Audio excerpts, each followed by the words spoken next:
Thompson and Matt Walter. Olivia Zink, Randy Zink, and Ashley Smith. Bella Schwittenberg, Andy and Gray. Ella Steer, Seth and Missy. Lexi Buntrock, Janine and Nate. Savannah Gunderson, Courtney and Jane.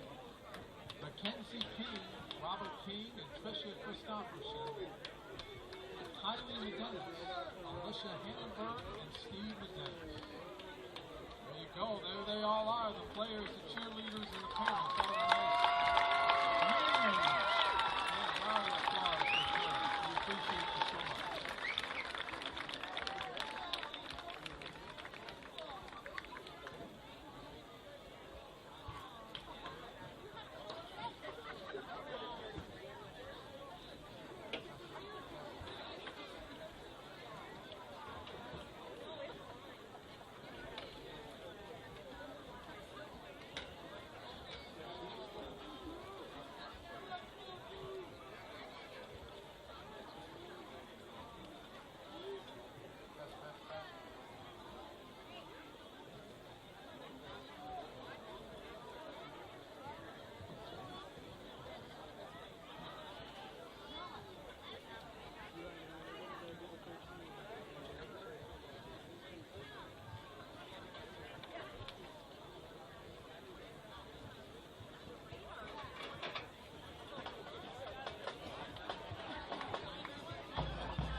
Test, test, test, test. One.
Microphone 1, test.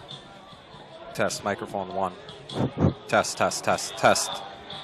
Test, test, test.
colors of our great nation are presented by the Stewartville American Legion Post 164, the VFW Post 8980, and Sons of the American Legion.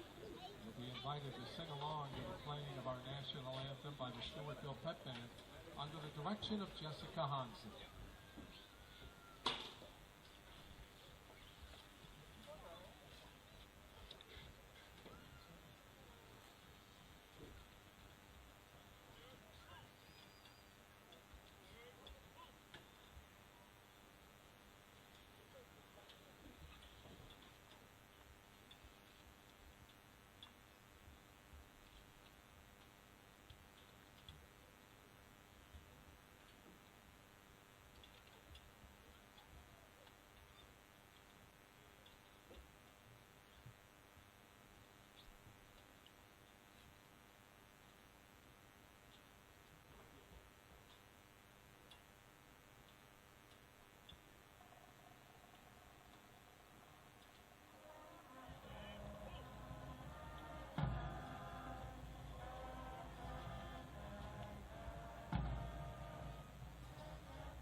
I invite you to welcome the Albert Lee Tigers and their fans. Welcome to Stewartville.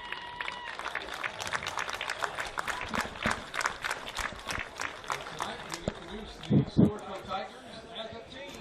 These are your Tigers. Good evening, football fans. We are live from the Dan Simmons broadcast booth up here in the Crow's Nest at Schaefer Field in Stewartville, Minnesota for tonight's big Southeast District matchup between the visiting Albert Lee Tigers taking on our Stewartville Tigers. I'm Adam Peterson, and joining me tonight is a man that needs no introduction in Tiger Nation, the head football coach that brought home back-to-back section championships in 2014 and 2015.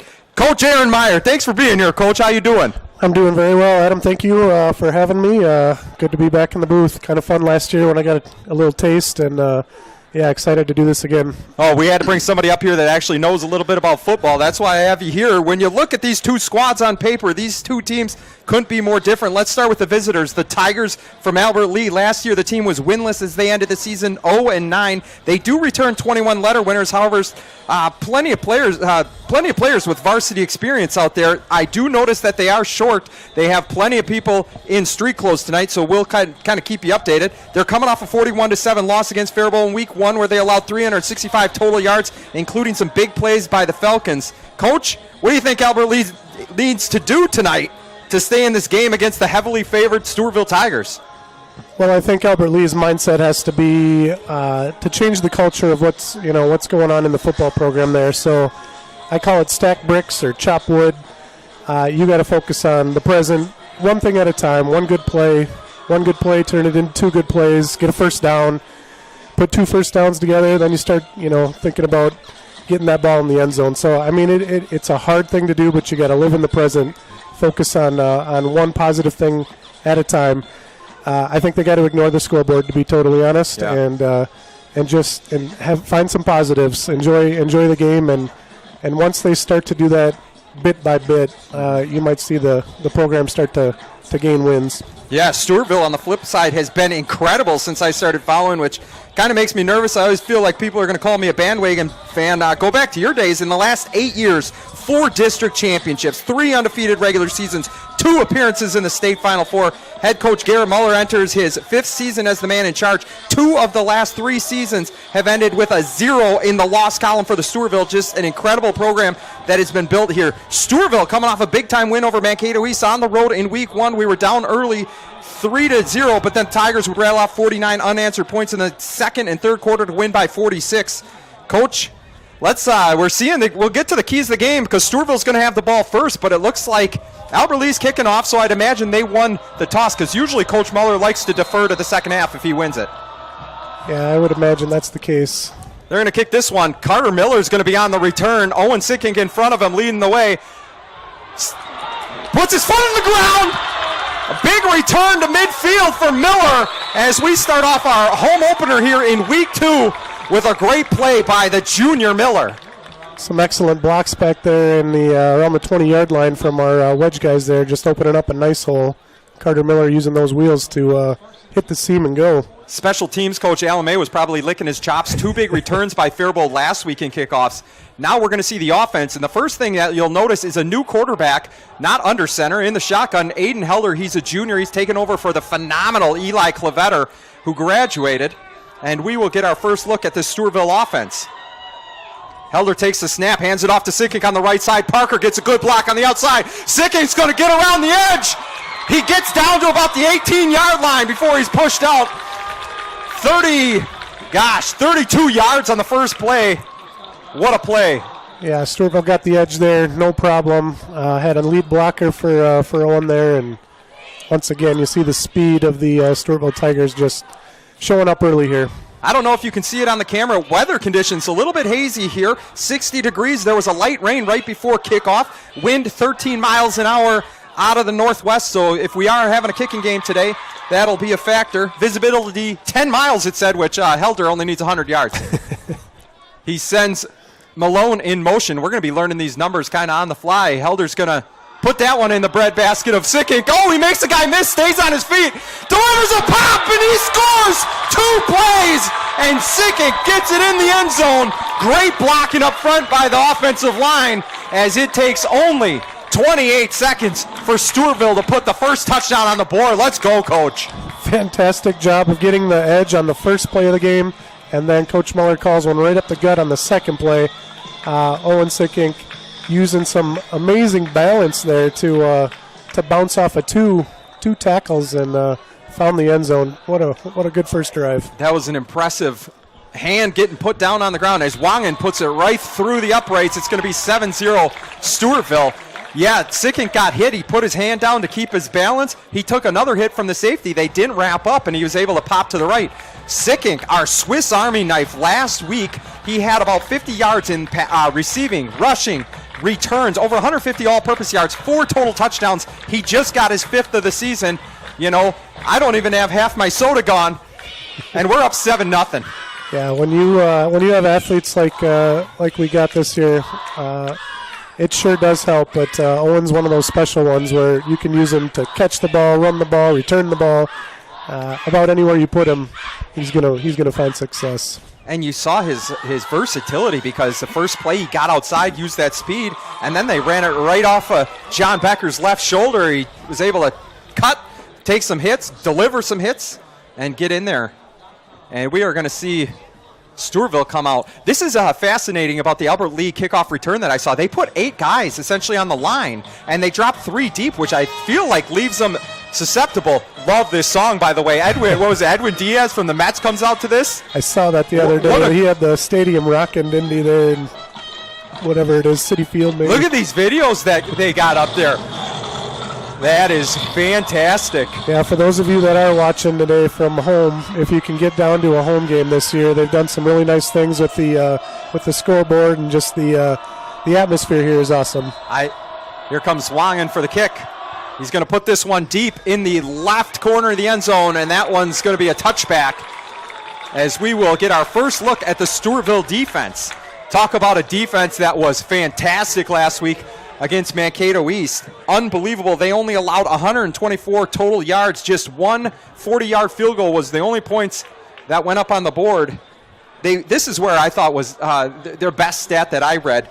Third downs, 1 of 9, 0 for 3 on third downs. They were getting off the field, Coach, and that's what you need. Yeah, absolutely. The money down, we call that, when you can get the punter on the field or force a fourth down.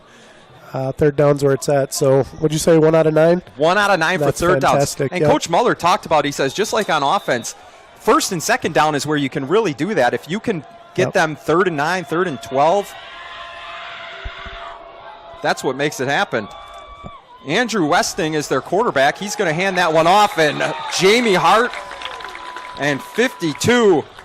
Caleb Jansen, they call him Zippy. He's going to be another outstanding Jansen for our football team. Yeah, they just keep coming, the Jansen boys. I actually had Caleb in class this week, a couple days of our school, and said, "Are you the last one?" And he goes, "Nope, one more." Carson. I actually knew that, but I just had to ask him. So I just saw Carter walk in before I came up to the booth. Looks like he could still play. Yeah, I'm sure he could. There'd be no problem there. They'd probably find a spot for him out there tonight. Right. Jamie Hart at the left end. Oh, looks like we're bringing all sorts of pressure. All the linebackers are up. He shoots the gap. They get a fumble. Ball was on the ground. Tough exchange for Westing, but he falls on it, and it's going to be 3rd down and about 12. This defense allowing 0 breathing room. It looks like Coach Hain is going to bring the pressure. And you can see Albert Lee so far, 2 plays just feeling a little bit anxious there with even just getting the quarterback to center exchange. So that'll get better as the night goes on and they get used to the speed of the Tiger defense. But early on here, they're just needing to adjust. Back, Albert Lee in the I formation. Split wide receivers. Looked like another exchange. Either there was a difficulty with an exchange or Zippy. Caleb Jansen got through there before he could do anything. Zippy was Skippy in there off the field. Right? He was excited. He's going to be an animal out there today. Yeah, just another really good athlete with great size, good speed. So Albert Lee will be forced to punt after losing about 5 or 6 yards on that drive. Back to punt for them, number 5, Tanner Kahn. And after 3 struggled snaps there, the long snap here to the punter. Well, pretty well done. Oh, they throw the flag. It's going to be running into the kicker. Sicken grabs that. A little dangerous. I know last week, I talked to Coach Muller about it. Last week, one of the guys from Mankato East had touched the punt, and then Sicking picked it up, and he had 50 yards of open field, but apparently an inadvertent whistle had blown it dead. Oh. Call on the field is running into the kicker. It's a 5-yard penalty. It will be applied after the run, so essentially what Sicking picked up, we're going to give back. I believe they still need to walk this off. So out on the field to try to give you an update in terms of skill position players, you got Henry Cheddar on the near side, Tegan Malone on the far side for wide receivers. Colton Parker is our tight end. Owen Sinkik is out there at running back. I talked about Aiden Helder at quarterback. Also Carter Miller. He's kind of a dual threat weapon, but he's going to line up at wide receiver right now as they put Miller in motion. Trips to the left.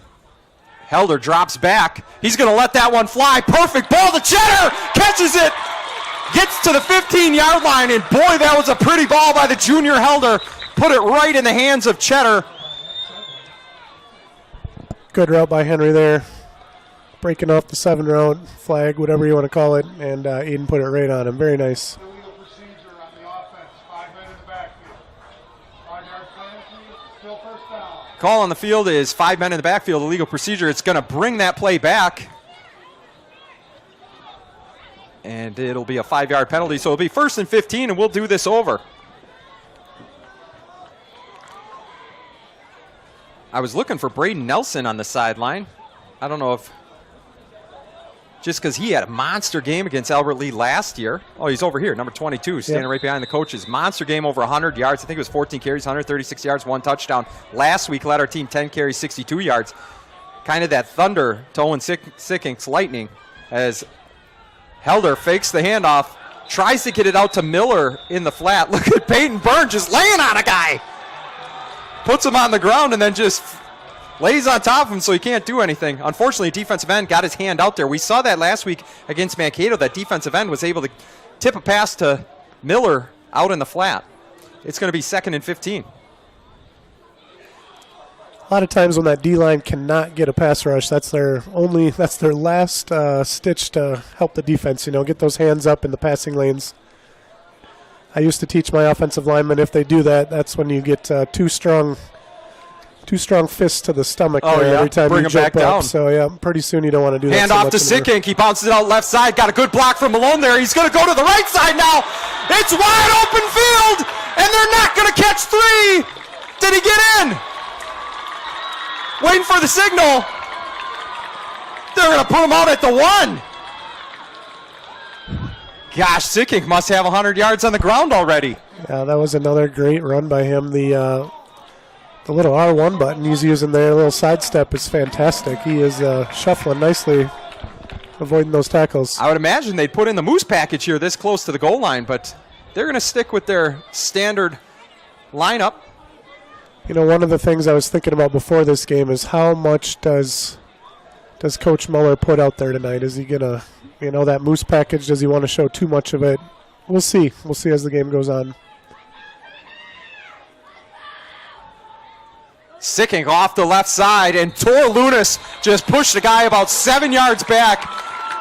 And Sickink followed him in for his 2nd touchdown of the first quarter as Stewartville leads 13-0, 8:58 to go in the first.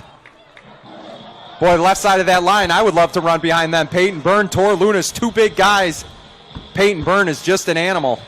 Yeah, they opened up a nice hole there. Really, Owen just kind of walked in there behind him. That was a good job staying low, driving their feet, and pushing that D-line right into the end zone.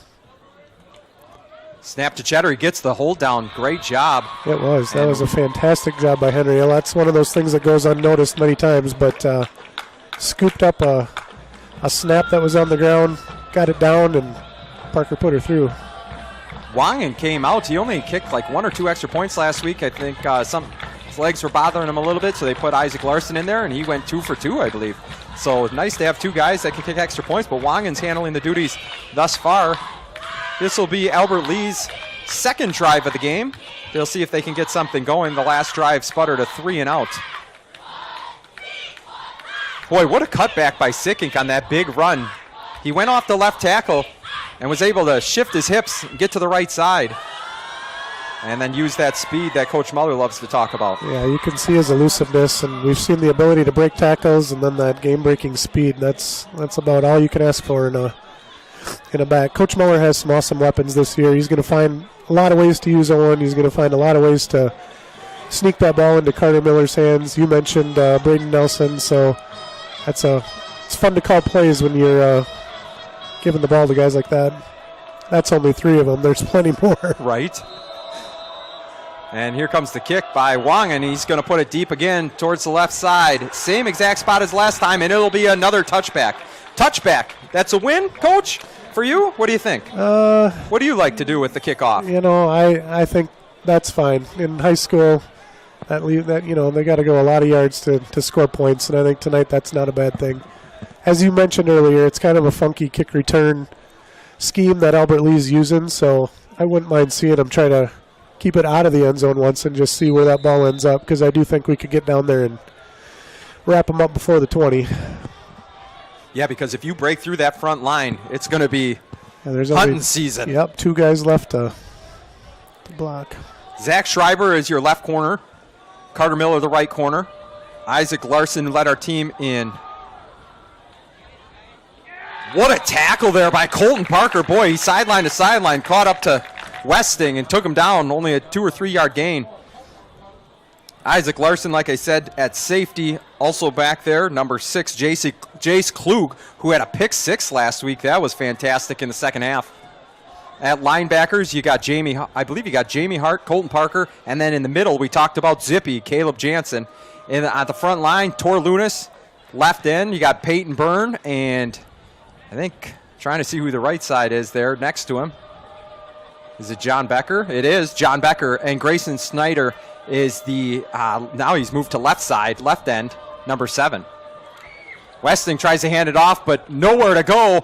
He pops it out, though, and Miller's going to have to make an open field tackle. He does, wraps him up. Good job by Westing, the quarterback from Albert Lee, to get out of that chaos that was right behind the line. So that's back-to-back plays where he showed some good athleticism, good speed, and that's kind of what I was talking about before the game. They need to build on that. They need that positivity to carry into this next series here, see if they can get another positive play, put another one out there. And if they can continue to do that, they'll find themselves in some football games. Yeah, you could see the athleticism of Westing last week when he would roll out a lot of his passes to avoid that pressure and throw on the run. They got trips to the right. It's a read option. They're going to hand that one off, but Peyton Byrne flattens him. Nowhere to go but down as Byrne wraps him up. And he loses a yard on that. Peyton's kind of unblockable in there when he's fresh and going. First quarter right now, he's got a lot of energy, a lot of excitement going tonight. It's gonna be tough to block early on. We're seeing the rain come back down as the umbrellas are coming out. I think this will affect the passing game a little bit. If Albert Lee gets behind and they have to throw the ball through the air, we may see the new celebration by Coach Hain on the sideline. I really hope so. Last week we had an interception, but they never got the chance to do it because he ran it back for a touchdown. He's going to pass this one. Oh, picked off! That's Schreiber! He's coming down the left sideline. Parker might be able to help him, and that's another pick 6! Zach Schreiber stepped in front, and there's the celebration. Yes! Yes! Yes! You want to tell me what tomorrow night's lotto numbers are going to be at? Exactly. That was well done. If I hit it, we're getting a turf field here, I'll tell you that much. They're going to rename it, rename this field. You called that. That was very nice. What a play by Schreiber. I thought Parker was going to get out in front of him, but Schreiber said, I got this one. I'll take it myself. Yeah, just got his body in a great position there, jumped up, high-pointed the ball, got it, and to be able to finish it is a defensive back's dream right there. You get to score first game of your season here at home in front of the crowd. That's awesome. The snap is good. The hold is good, and Wangen hits it for his third extra point. Schreiber's one of those guys that's put in so much time and effort into the football program, and now he finally gets repaid by being on the field on a Friday night. You can see how excited his teammates are. That's what I'm excited about tonight, is seeing some of these guys that don't always get the love are maybe going to get a chance tonight, and Schreiber showed it right there. Fantastic for all those guys down there. You know Coach Hain is probably keeping track on how many points his defense scores compared to Coach Muller's offense. They're going to try to go head-to-head. Well, if Coach Muller knows that, he's going to get buried. Yeah, that won't be a good thing. Yeah. So Wangen comes out for his fourth kickoff in the last 5 minutes and 6 seconds. He's going to have to ice his leg if they keep this up.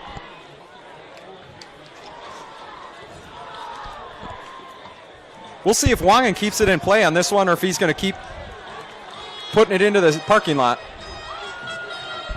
So if I was still coaching here, this rain would actually be making me so happy. We get a chance to play in the rain, just get used to some different weather. Just a good thing overall. Got to look at it as a positive. Oh! Yeah. There you go. tackled him before the 20. The 3 guys there just on the return, Spencer Van Beek, and he was met by a few Tigers. I believe Jelly was the first one on the tackle, number 27, Drew Jelinek. What a great name. Yeah. Filtering in now, I see Charlie Wood is out there at safety, and Parker Wangen is also at safety as we see a couple substitutions already. 18, Ian Hood has come in at linebacker.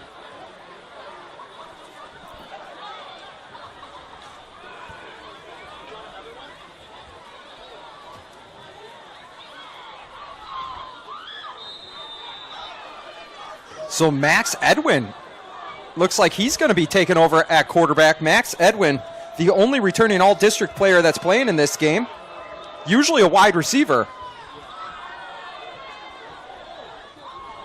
Parker on the tackle, and a little friendly fire as Wangen takes out Jansen. But he wipes him off, wipes the grass out of his helmet, being a good teammate. And Edwin picks up a yard on that. It looks like they're going to try to get the ball in their best playmaker's hands and see what he can do, get him out in space. The problem is that Stewartville, that's where they live and breathe, is out in space with their speed.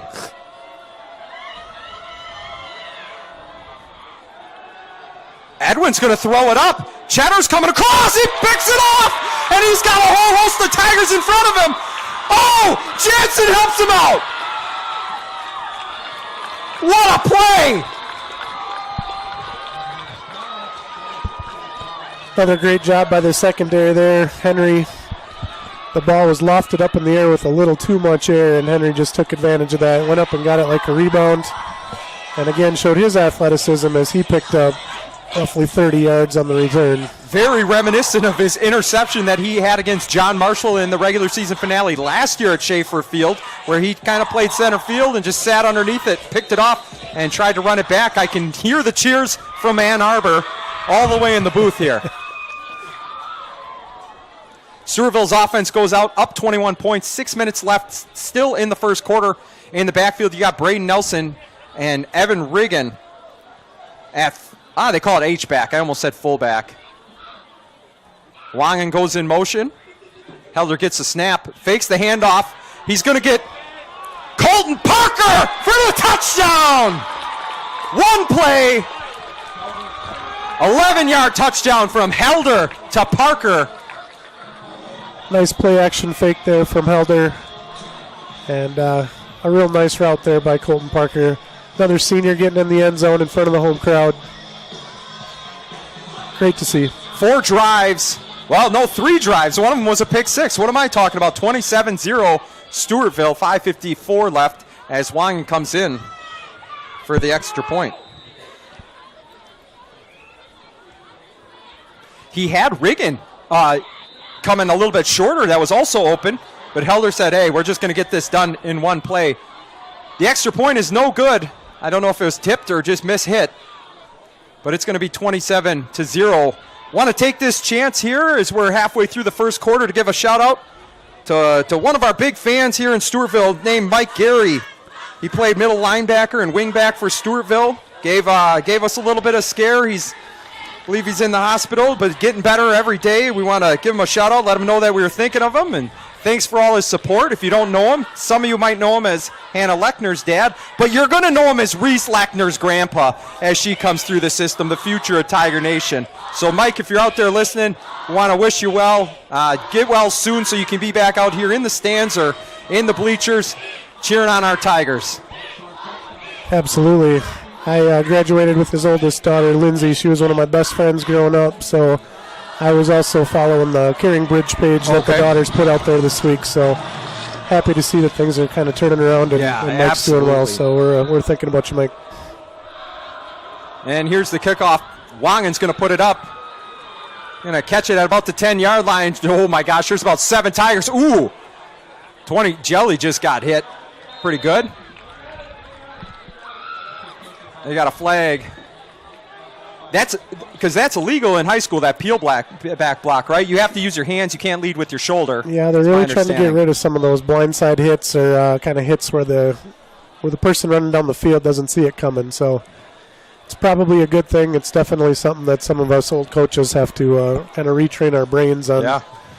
Number one, how to coach it up, but number two, probably just feeling that it's an acceptable thing. Ball. Receiving team number 80. It's a blind side block. We're going to go half the distance to the goal. First down.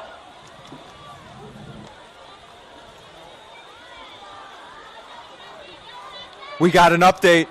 Garth, Coach Cheddar told us to test to see if Will's watching, and he said, yeah, you heard it all right.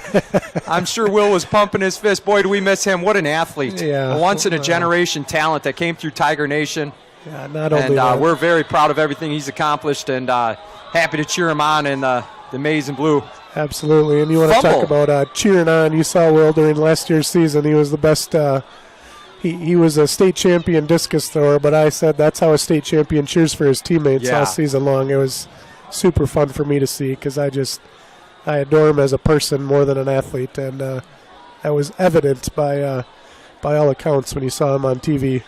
Yeah, that's one of those things that you watch, and there's really two ways you can handle that situation. He goes from being one of the best players in the entire state to being somebody that gets redshirted and he's sitting on the bench, but he gave every ounce of effort on that bench that we saw him play on our basketball court here in Stewartville. So great teammate, love the attitude, love the effort, and looking for big things out of him. As fumbled snap there on first down, they lost a yard, and they're going to hand it off up the middle, but boy, Peyton Byrne coming to finish that one off. Yeah, Looked like Lunas was in there as well. He was 54.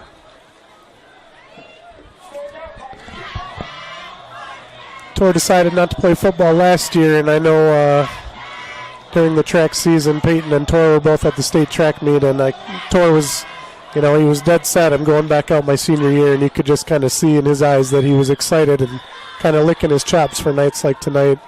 That's the part you miss most when you decide to either take a year off or just kind of get away from something. You miss game night more than anything. Yep. Westing's back under center after Edwin took the snaps last time. A little bit of a fumble on the snap. He's going to get outside. And he's going to run out of bounds as 67, Jamie Hart was giving chase. Yeah, And and when you got a defensive lineman, Jamie Hart, he's a 100 runner on the track team. He's running, 4.6 40s. That's kind of crazy when your defensive line is doing that. So, yeah, that quarterback is they're just as fast. Yeah, last year he had that one highlight block on kickoff return where Coach Muller said he took someone's soul. Oh, yeah, I do remember that, and I do believe that was a true statement for sure. Sickink is back to receive. He's at the Albert Lee 37-yard line. You know Coach May has spotted out how far this is going to go. Westing's back. Oh, it almost got blocked by Jelly. It might have got a hand on it, but he ran into the kicker, but he had already blocked it, so that's not good, though. Westing is not getting up. He looks hurt. I'd like to see the film on that. The whoever it was that was nearly blocked that, I'd like to just go back and see if he had his hands up, or if we used to call it dive into the swimming pool, where when you're trying to block a punt, you actually want to have your hands down around your knees, which is a super odd thing to do because when we think about blocking a punt, you think about putting your hands up, but you really want them down. And luckily, Westing is up and getting off the field. Unfortunately, a little bit of a limp there. And I believe Albert Lee is already down two quarterbacks. Dakota Yankee, who was their starter last year, he was all-district honorable mention, 73 of 166, 837 yards, 6 touchdowns, is not in pads tonight. And so Westing goes out. I would imagine that our next series we may see Max Edwin, their wide receiver, take snaps. Albert Lee's going to have to get creative here on how to move that ball. Find a couple things that work and just kind of stick to it. We're already seeing a few substitutions on the offensive line because Peyton Byrne is over on the sideline. I don't know if he's taking a breather. Lunas has moved in the left tackle spot. 51, Bryant Rindles at left guard. John Becker, I believe, is still at center. Cale Jansen at right tackle. Jamie Hart at right guard. Helder avoids. Oh, no. Somebody's going to get a penalty on that. It was to Malone, but it's coming back, unfortunately, as I believe we got a hold. You know, the secondary of Albert Lee actually covered that up pretty well. It took Teagan quite a while to get across the field there, and 10-yard penalty from the spotted foul. First down. but they held up pretty well in coverage for most of that play. And just as Malone was running across the field, he finally did break free. Now it's 10 yards from the spot of the foul. Is that correct, Coach? That is With correct. holding? That's, so it really becomes like a 20-yard penalty for us. Yeah, at times those holds are as bad as a personal foul. First down here. Gosh, if I know Coach Muller like I think I do, he's either going to go to Carter Miller in the flat or he's going to throw one of those patented Stewartville Tiger screen passes. I was kind of smelling the same thing. I think maybe Miller in the flat have these two guys block. We'll see what happens. Oh, no, he's going to throw a screen there to Cheddar. Good block by Sickink. Cheddar's going to cut it back outside, runs into Jelly. But he's going to get down to the 21-yard line and pick up about 9. And at this point, it's 4-down territory for Coach Muller, so he can do those 7, 8, 9-yard plays. Adam, it's always 4-down territory for Coach He could Muller. be on our 10-yard line. He's going for it. Yeah. That's why in our fantasy draft, he said, I'm not drafting a punter. Yeah, no. This offensive line is just outstanding. I mean, the athleticism, the size, the big cats. Yep, you can see they're well coached. The guys listen. They're big, physical, athletic. Sickink puts a spin, down to the 10-yard line. I thought they were going to swing pass it out to Carter Miller, who busted out to the right side. Yeah, and a lot of times when they do that, they're trying to get the defense's eyes to go with that fly motion or whatever you want to call it, and just run it right up the middle there. Once again, I like the rain. I think for Aiden to have to throw the ball in the rain a little bit, for these backs to have to carry the ball in the rain, I just think it's a great thing for these guys to just work on ball security. Tight trips to left, single. Oh, no. Fumble the snap, it's still loose. And I think Albert Lee might have jumped on that one. They did. It's going to be Albert Lee ball. Obviously, I should not be buying lotto tickets tomorrow. Yeah. Jinxed it. Yeah, we'll turn his headset off. Don't worry about it. So the Tigers, the first time they get the ball and don't score is it's 27-0, 2:29 to go in the first quarter. And the defense comes back on the field, but Albert Lee deep in their own territory and without their starting quarterback. It looks like 28 is going to be taking the snaps, and I don't even have him on my roster.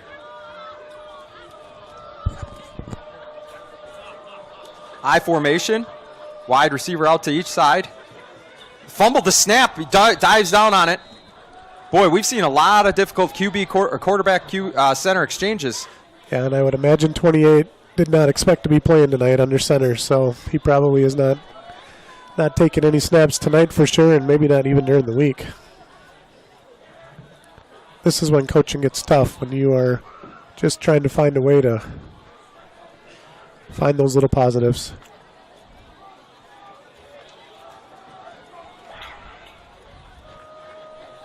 So same formation. Strong to the left, I formation.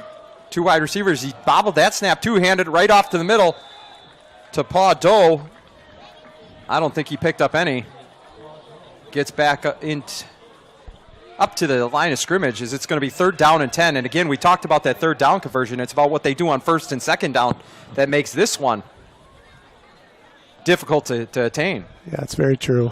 You see that when you watch NFL on Sundays, they'll put the percentage of 3rd down, gained from 2 yards to 4 yards. It's pretty decent when you get there to 7 and 8 yards. Here comes Jansen. Oh, he almost had him around the ankles. Sweeps out to the left, but there are about 4 or 5 Tigers over there. And boy, do they tackle with aggression as he loses about 5 yards, and it'll be 4th down. See a lot of gold around the ball at the end of a whistle. Boy, Caleb Jansen shot a gap between the center and the left guard, and he dove, almost had him ankles wrapped up, but 28 was able to skirt away. And with Westing, who was their previous punter, out, now it's going to fall to Tanner Kahn back there. He's only about 10 yards deep from the the snapper. He gets the punt off. We'll see if Sickink's going to return this. He is at the 45-yard line. He takes it. He's still on his feet. Is he going to break this? Oh, Grayson Schroeder holds off number 5. And Sickink, what a play. About a 43-yard punt return for a touchdown. As there is no way that Sickink doesn't score.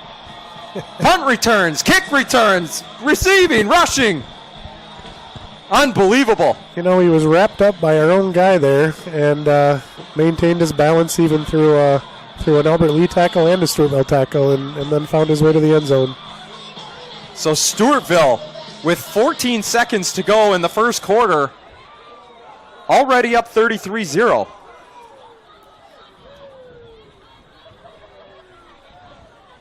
Alex Larson last year was our holder, and I just loved how you could always see him counting the guys. Like purposefully, you could see his finger counting all the guys, making sure we had 11.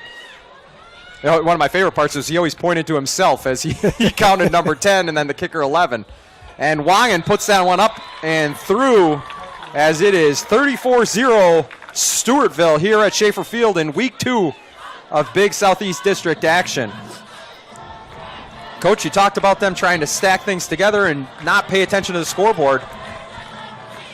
It's going to be tough with, they're down to like their third, fourth string quarterback now and a guy that may not have envisioned being out there. But if they can get, a couple first downs, start moving the ball, get it across midfield. Yeah, it's tough. And win some drives, I guess. Yeah, and just win a play, right? I mean, it really is. It's so hard to do because it gets demoralizing. When a lot of times, for Albert Lee, as we kind of looked at their record from past years, it's kind of week after week they've been taking these defeats, and it gets demoralizing pretty fast. You start to feel like there's no way we're going to be able to come back, and you're probably right. They probably not coming back to win, but they got to find some positives to take the 45-minute bus ride home here at the end of the night. Right. So Wangen set it up on the left hash. The guys spread out.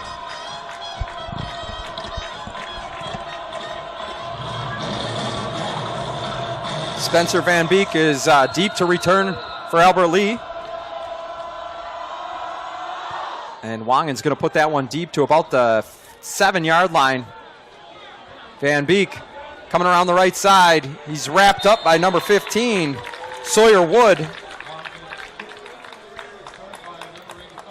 And the Tigers in the white jerseys will be taken over right about the 22-yard line.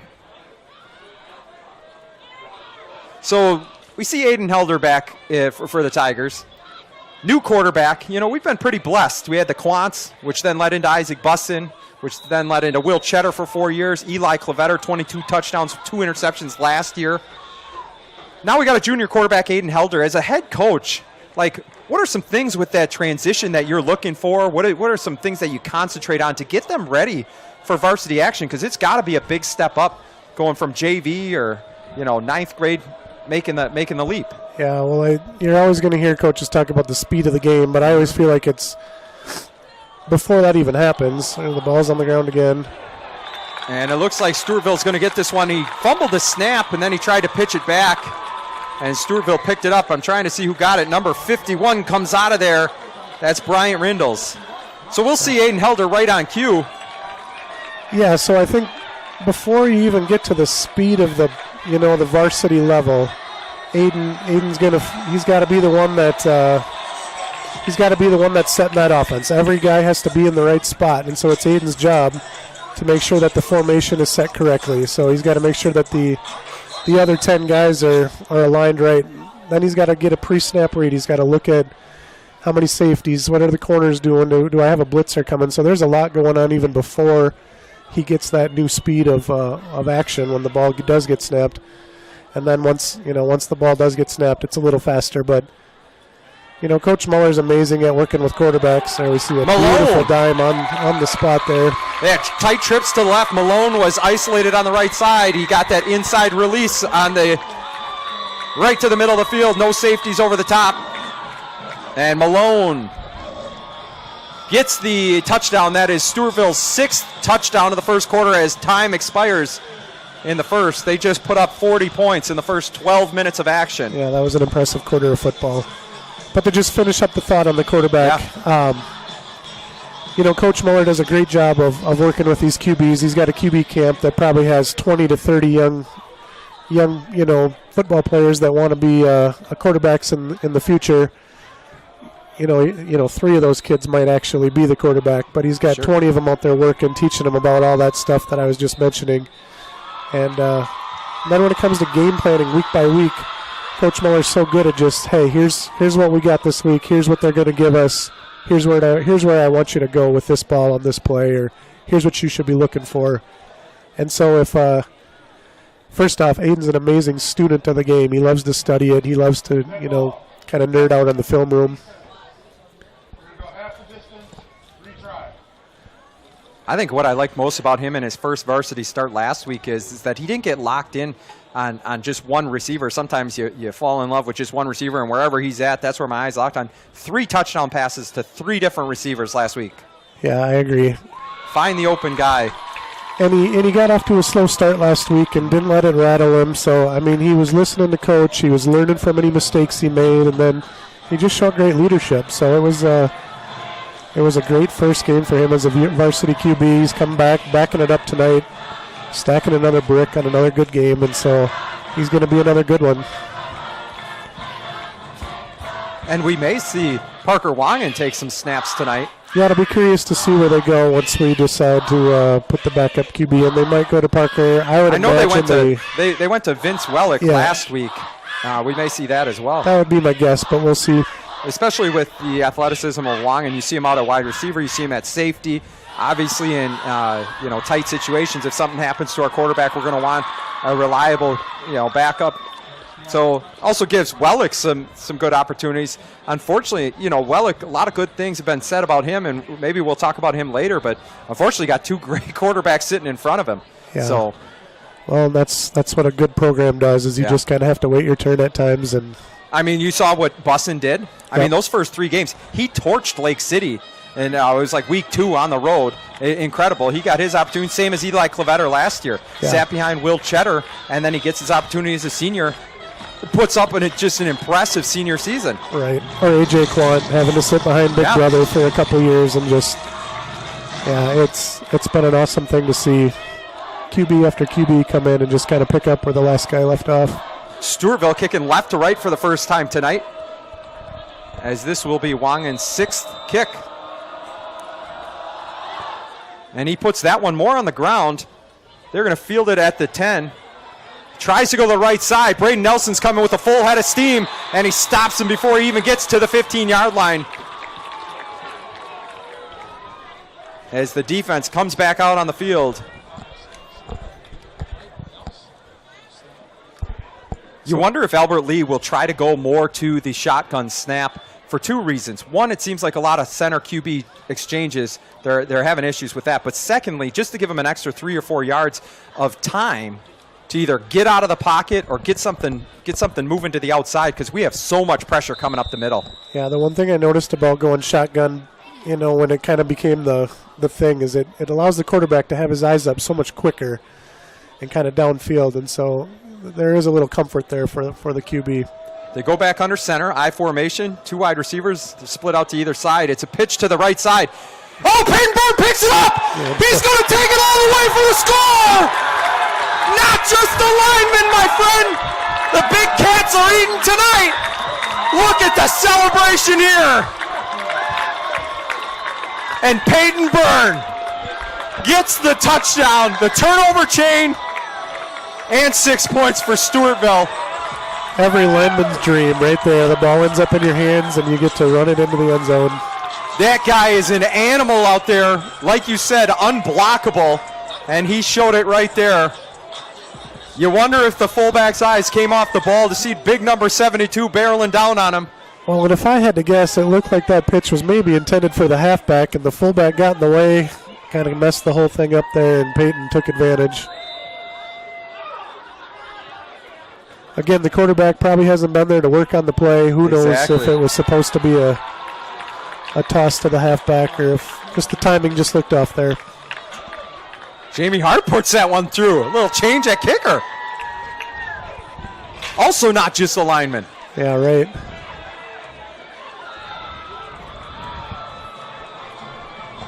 We saw Peyton Burns' 10 fly time there, picking up that ball, getting in. He was dragging like two guys in.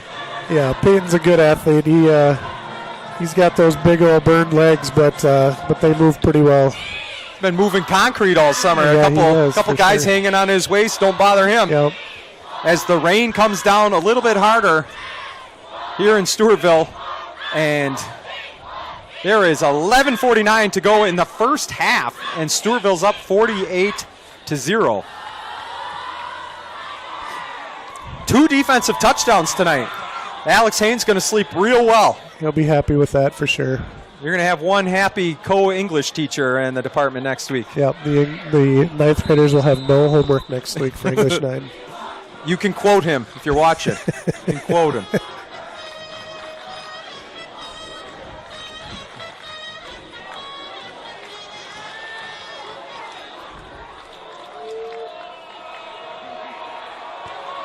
Wangen kicks it off again, about to the 10-yard line. He's going to take it to the right side. Tries to cut back up, but good discipline, good lane discipline by the Tigers. It's one thing that's looked good all season, at least from the 2 games that we've seen. The kickoff team's doing a really nice job of maintaining their lanes and making sure they execute their job on the field. We're seeing several substitutions coming in here. We'll try to get it to you. 33, Evan Riggins out there. Justice Dino, 19, 51. That's Rindles, Bryant Rindles. Tegan Malone on the right linebacker over here. They hand it off to the fullback. It was more of a read option, but he gave it to him. And tackle was made by Rindles as they gain nothing. I know that first down marker moved a couple feet, but it looked like right at the line of scrimmage. And once again, the mesh just looked uncomfortable would be the way I would put that. It just didn't look smooth. He doesn't know who to read. Yeah. There's like 4 Tigers standing there. Yeah, and it just looks like they maybe haven't worked together a whole lot, especially this week. And if our intel is correct and Albert Lee gets a bunch of guys back in the next couple weeks, we might see some. There's a pitch to the outside. Some drastic improvements in a couple weeks. Malone was out there, forced him back up, and it looks like a tackle was made by Charlie Wood as Max Edwin was trying to get outside. Had to cut it back when Malone came flying from the linebacker position. 3rd down and 11 as they lost about a yard. 10:38 to go in the first half. Stewartville poured it on here the first 13 minutes of the game. Taryn Conlon's out there, 19. Justice Dino's at middle linebacker. Little inside trap there. Always a fun play to run. Tackle made by 14, Isaac Larson. There's a little confusion and it actually turned out to be one of their better plays. The middle of the field just opened up. Well, and a lot of times when you run that inside trap to the fullback, you really let the 3 technique go. And so can't tell who's in there at 3 technique right now, but probably got upfield and you kick him out with the opposite guard and a nice little crease there. Picked up 11 yards. Fullback Luke Moeller was on that carry. He was one of only 2 guys last year that intercepted Eli Clavetter, and boy, was there a big push up the middle. And Becker and Rindles finish him off. Unfortunately, he's staying down. I mean, Albert Lee's getting thin over there. They can't afford any more guys. He's not moving too much. As hopefully he's okay. That was Moeller,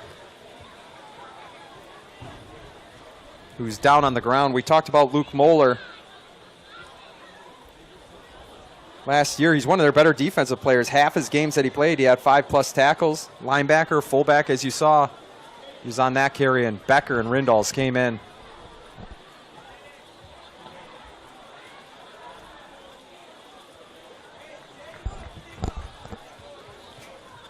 Coach Meyer and I are going to step aside just for a second. We'll let the athletic trainers work, and we'll be back in just a minute or two.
And we're back here after a short delay. There's a pitch to the outside to Edwin.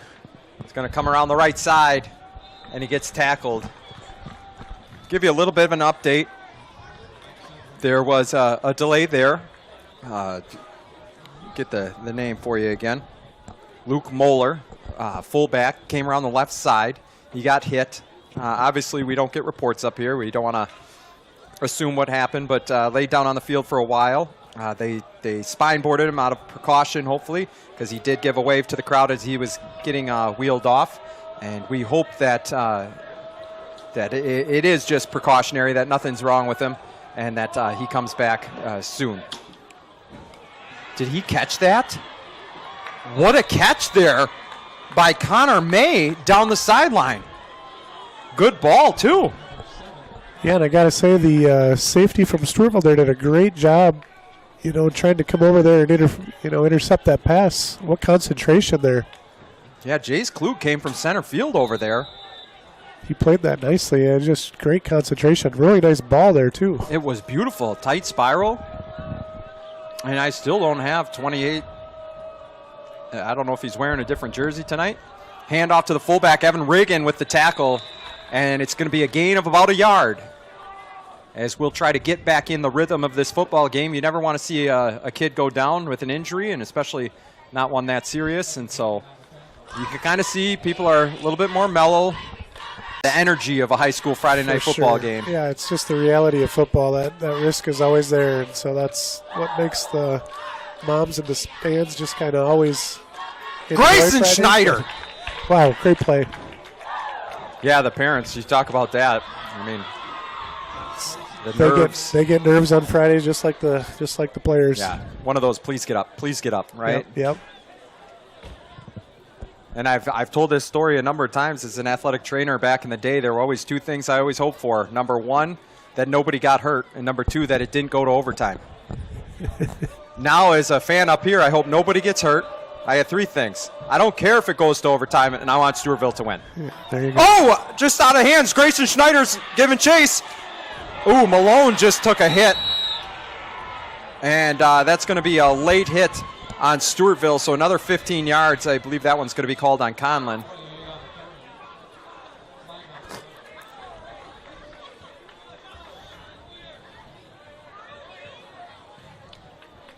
And Sawyer Wood is going to go out there. Personal foul, late hit out of bounds on the defense, number 20. 15-yard penalty, first down.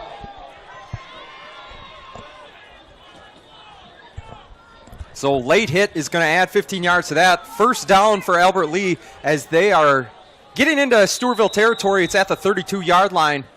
First and 10, 7:26 to go in the second quarter. 48-0 Stewartville. Goes under center, I formation. He drops back to pass, and here comes Jelly! That's got to be jammed because he jammed him off the corner. Kept pushing, got around the edge, and took him down. Yeah, just good pursuit backside. He did a good job because at the end, I'm sure you teach them, always make sure you contain the outside. You can't let him come back. And so he didn't go upfield as much until he turned that corner. That's right. You never want to get deeper than the quarterback is. There you go. So that was very well done.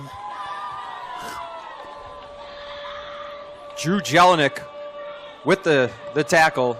Big loss. 28 drops back. Little screen pass in the middle. That was complete to Logan Strom. Strom had a big catch last week. I believe he was the guy that went, one catch, 61 yards. It was actually a fantastic play. He went out down the middle. Quarterback threw it up. Faribault, defensive back, tips it. Another defensive back from Faribault looks like he's going to catch it. Goes off his hands, goes into Strom's hands, runs for 61 yards before getting tackled. Well, that screen had potential there. If he could have kept his feet, he maybe was able to, scoot for even another first down, perhaps. Third down at about 17. They drop back to pass. Pretty good protection on that right side. He's going to have to get out of the pocket. He's wide open. Strom. And he gets the first down at the 19-yard line of Stewartville. Strom, 2 straight catches. As Albert Lee is threatening to get rid of the 0 on the board with 5:59 to go in the second quarter. Pretty good scramble there. He had his eyes up. his wide receiver settled nicely right in the hole of the zone or the blown man coverage. I couldn't tell what they were in there, but here's our Albert Lee Tigers stacking positives. That's what we're talking about, a little bit at a time. 4 wide receivers. They're going to read option. He fumbles it.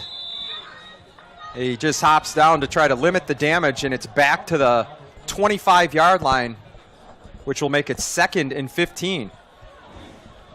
And one of the keys for Stewartville tonight, for at least especially from this point on, is trying to find some depth. Some of these 2s, some of these 3s, some of these guys that normally it's scout team they're playing.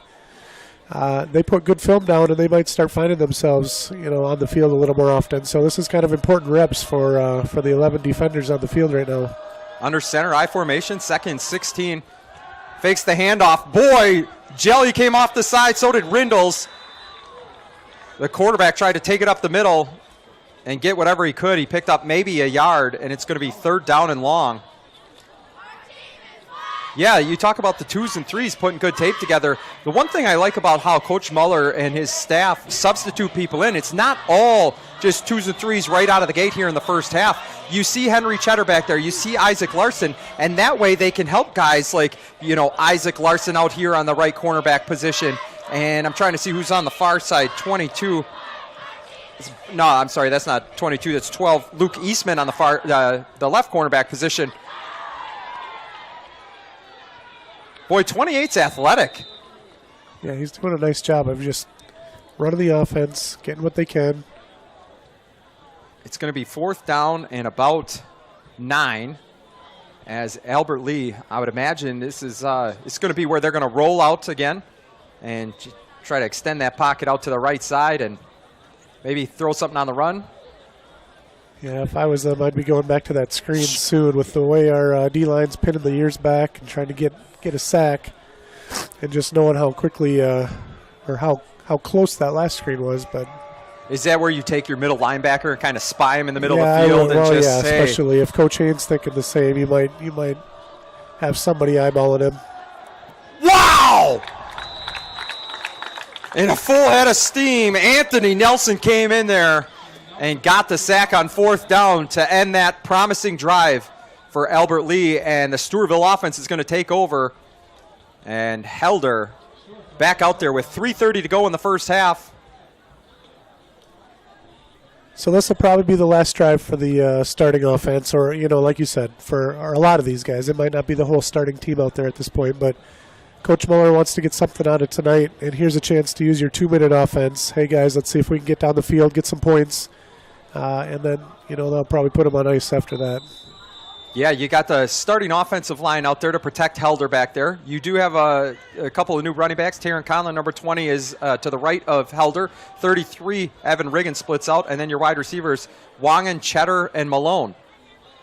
Helder drops back. Henry Cheddar came across the middle for a screen pass, and he's got all sorts of room. Riggin was blocking downfield. Cheddar's going to cut it across to our sideline. Makes the guy miss.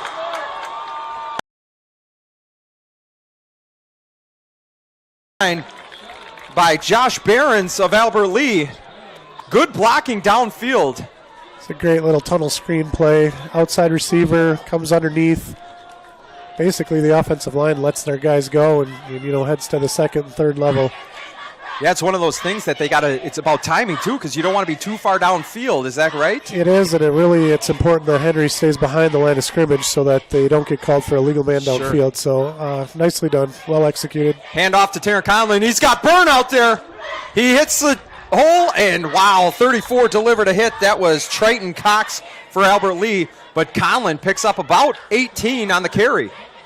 2:50 to go. The clock stops as the chains move. It's only been 40 seconds, and boy, Stewartville has made their way down the field with that big chunky yardage by Cheddar, and now Conlon, another big run. We'll probably see Stewartville kind of pump the brakes here and try to put that ball in the end zone.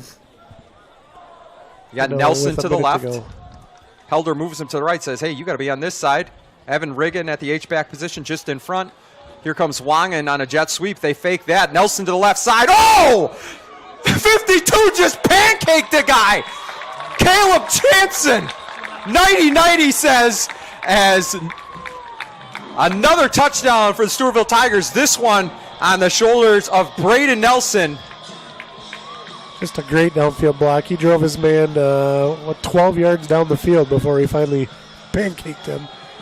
Finishing blocks. Yeah, that's beautiful. It's what an offensive line coach wants to see.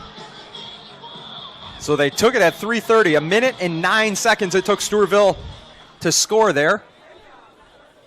I called it a 2-minute offense, and it was half that.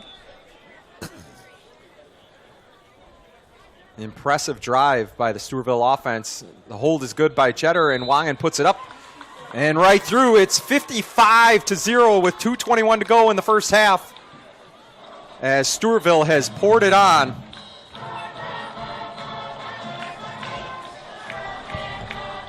Saw Braden Nelson take that one into the end zone. Braden spent his summer at basic training down in Georgia, and so getting physically fit, getting set for his next phase of life, and he comes back, jumps right into the summer training that all the rest of his teammates have been doing, and he's kind of fitting in seamlessly just like last year. But a quiet young man, but he sure likes playing football. It's fun to see him, succeeding out there. Are you familiar with how that works? Does that mean like he's committed after high school to go to the military, or I'm not? I think at this point he has committed. Okay. I don't know all the ins and outs, Sure. but Yeah, because I saw him in fatigues at the Mayo scrimmage. They said he had just gotten back that day, and originally they thought with the training regimen they put those guys through that he would lose weight, but he ended up putting about 10 pounds on. well, he's just a big, strong kid. He's, he's a fun guy to be around. He's just, kind of quiet, but get him to smile a little bit. You start to see that personality come out.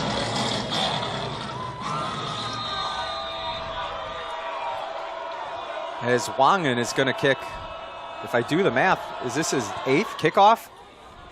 Yeah, 8. Good coverage by Stewartville.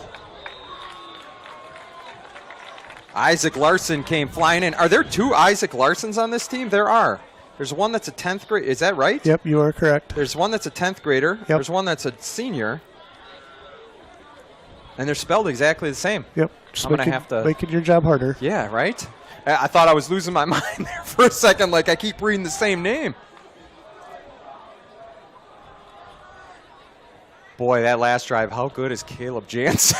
Yeah. And he's back out there with Colton Parker.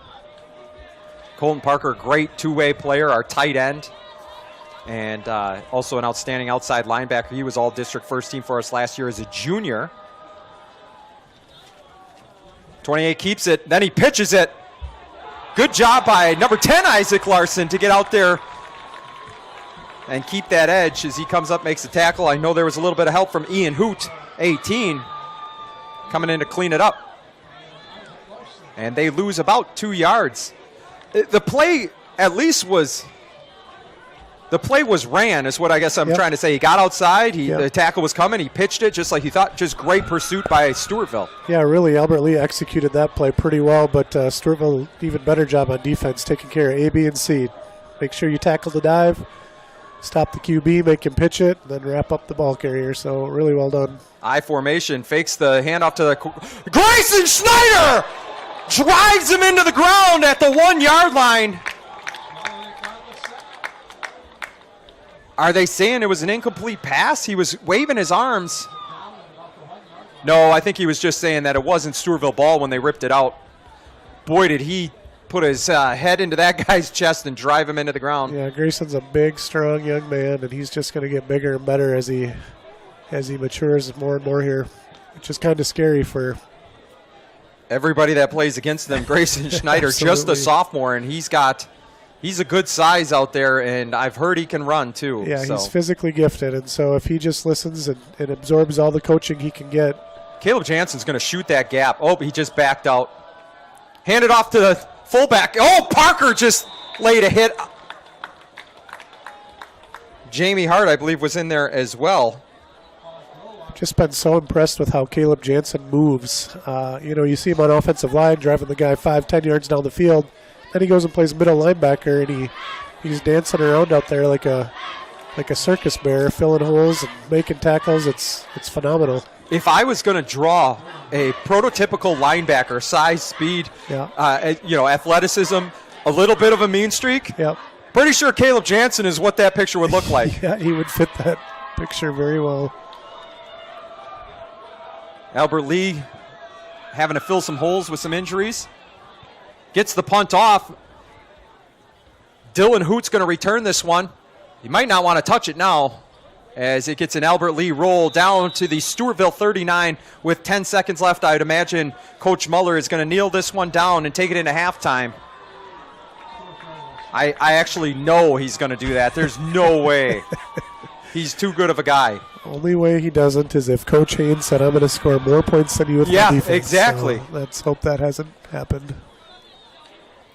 Just make sure you got 11 guys out there.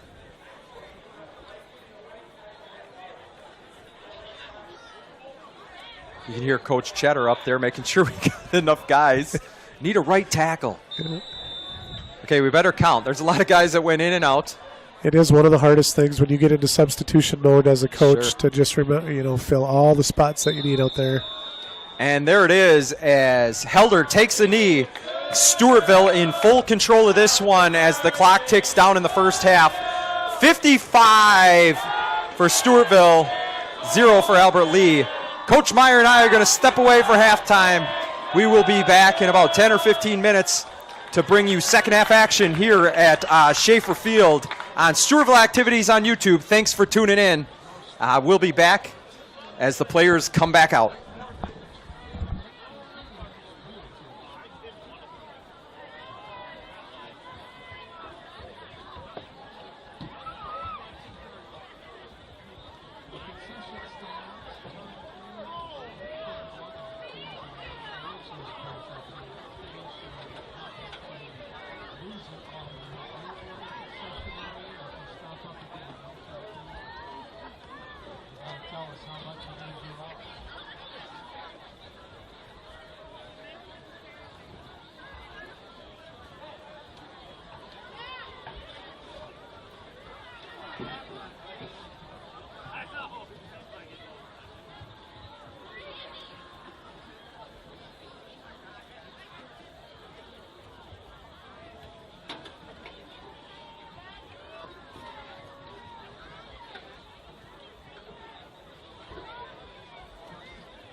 looks like game ball auction time to turn things over to Mr. Neal, Jimmy John King. We'll give him just a second there.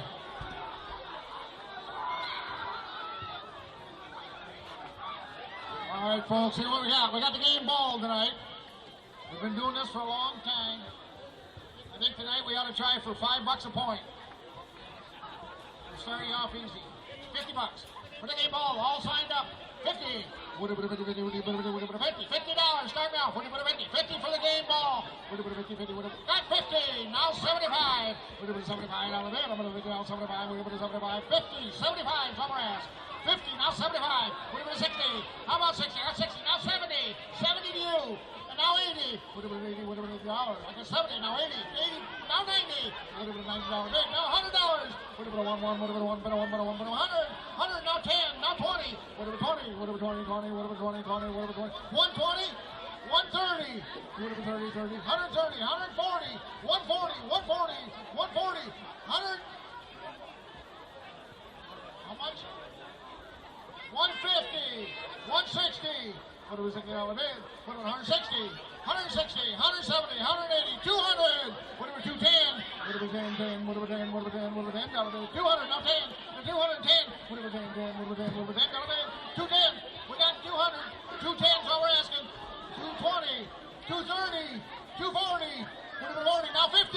What do we 50? What do we 50? What do we 50? What do we 50? The first one's always the cheapest. 250. I got 240. 250. 250. What do we 60? What do we 60? 70.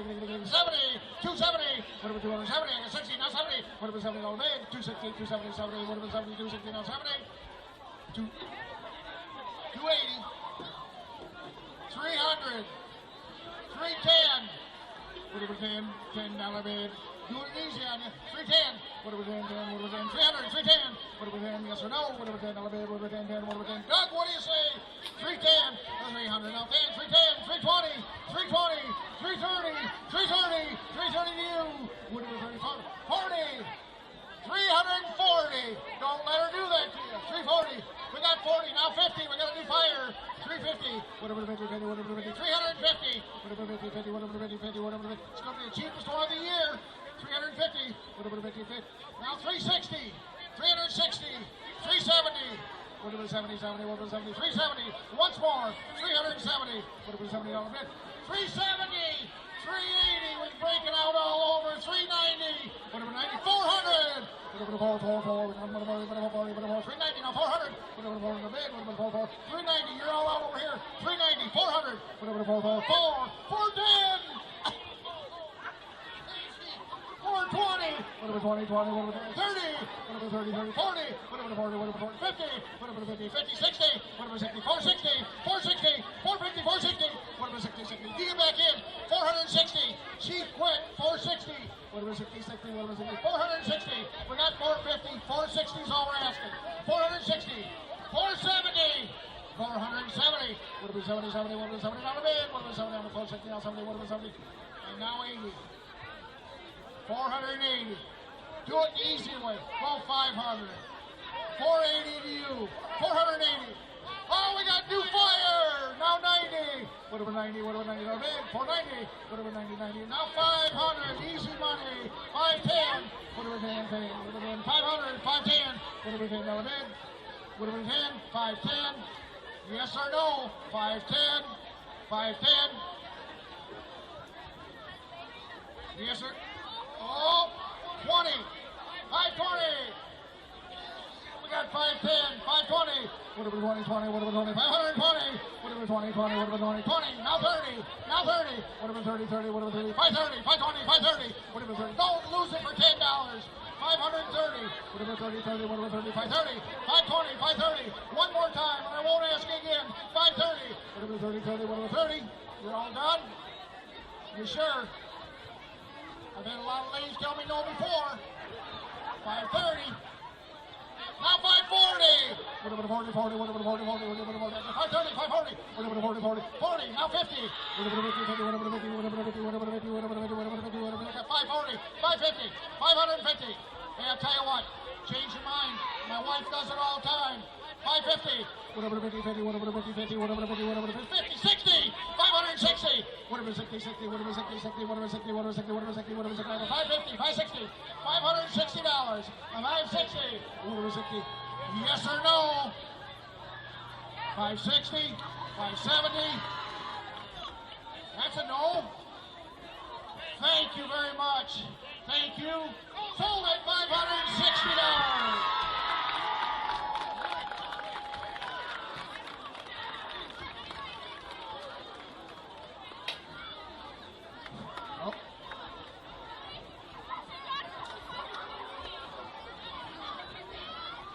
Hold on a second.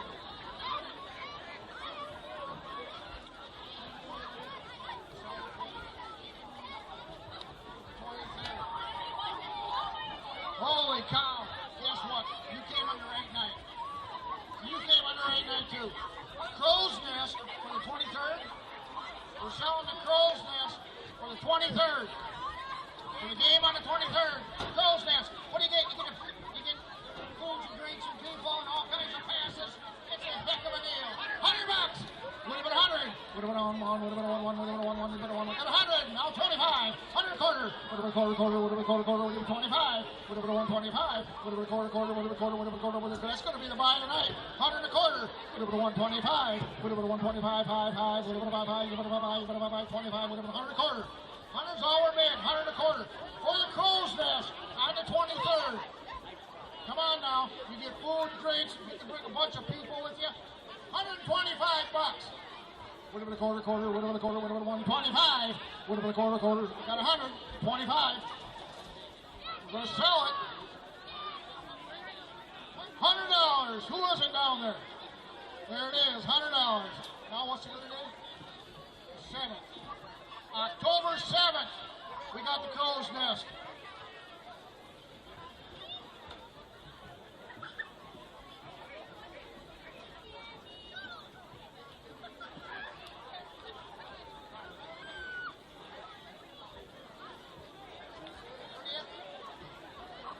We're going to do the 30th.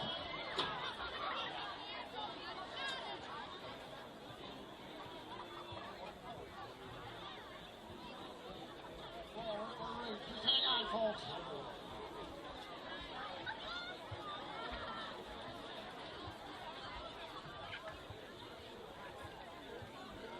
Hey, don't be like the airlines and double book in that room. All right, listen to this. We're going to throw this one in. We only got a couple minutes. We're going to sell the Crow's Nest for the homecoming game on the 30th. The Crow's Nest. There you go. $100 homecoming. Would have been one. We got 100, not 25. Would have been quarter. Would have been 25. 125. Would have been 100 quarter. Would have been 25. Now 50. Would have been 50. Now 75. 175. 200. Got 2. Now 25. Would have been quarter. Would have been 25. Now 50. 250. 275. Would have been 75. Would have been 270. Now 50. Now 75. 300. 3 and a quarter. Would have been 325. 325. Now 50. Would have been 50. 75. I got 350. 375. 175. 400. Would have been 4. Would have been 4. Even a 4. Even a 4. Number 4. 4 and a quarter. Would have been quarter. Would have been quarter. 400. 425. Would have been 25. Would have been quarter. Would have been 25. I got 400. Now 25. Would have been 425. Crow's Nest. Homecoming. 425. Would have been quarter. Would have been 25. Would have been 425. We got 400. 425. We're going to sell it. Yes or no? 4 and a quarter. Sold it. $400. Hey, thanks a lot. Thanks for hanging in there.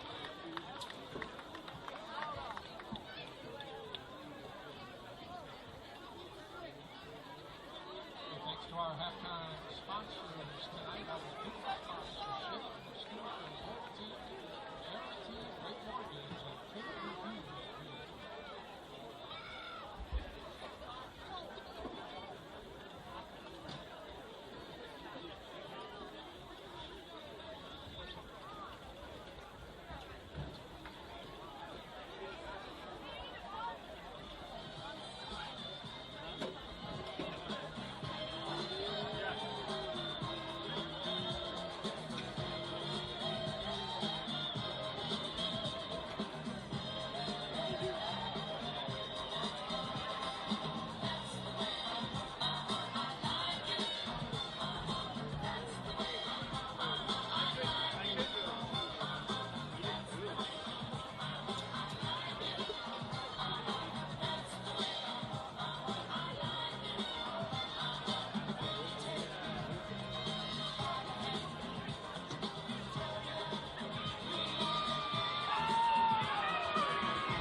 We're back here for second half action.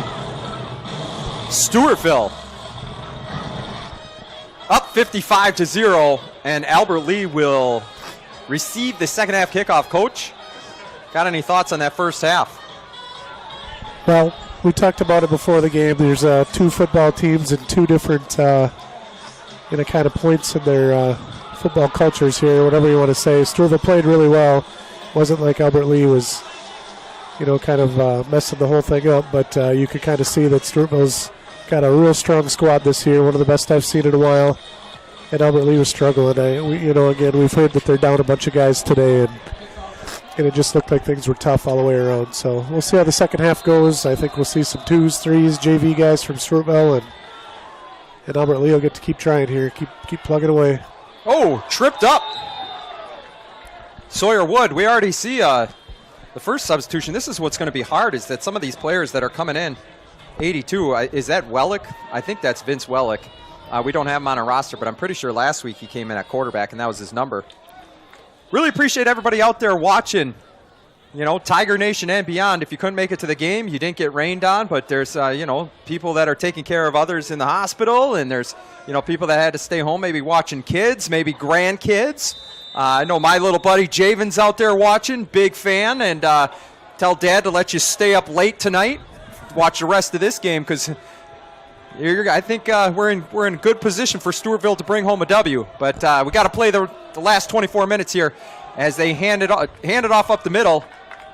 And Stewartville's defense is coming in, about 8 or 9 guys. They're going to pick up about 2 yards, gave them forward progress. We did get intel that the quarterback 28 is Tegan Tolbers, a freshman that's running the offense now for Albert Lee. And when I found out he was a freshman, I was a little bit impressed because he did look pretty sharp there on several plays there in the second quarter. So we'll see how the second half pans out for him. He, a young kid coming in, doesn't know any better. It's kind of fun for me to see. Oh, you might get run down here. Oh, what a play! Force the fumble! Going to say he probably has not seen a corner blitz yet in his career, but he just did. So I believe that was a corner blitz. Luke Eastman came all the way from this left corner spot, came all the way around, and just like you teach it, he hammered that right hand on the throwing hand, caused the fumble. It looks like it went out of bounds, though, before we could get to it. Yeah, it was a good play by Luke. The defender did not control the ball. Inbounds. Third down. Third down and about 16 after that great play by Eastman. Luke's one of the most coachable young men that I've been around. He listens. He just does. He's a pleaser. He just wants to make coaches happy, and I'm sure he made Coach Hain happy right there. That was real nice. It's so crazy because for me, I have to.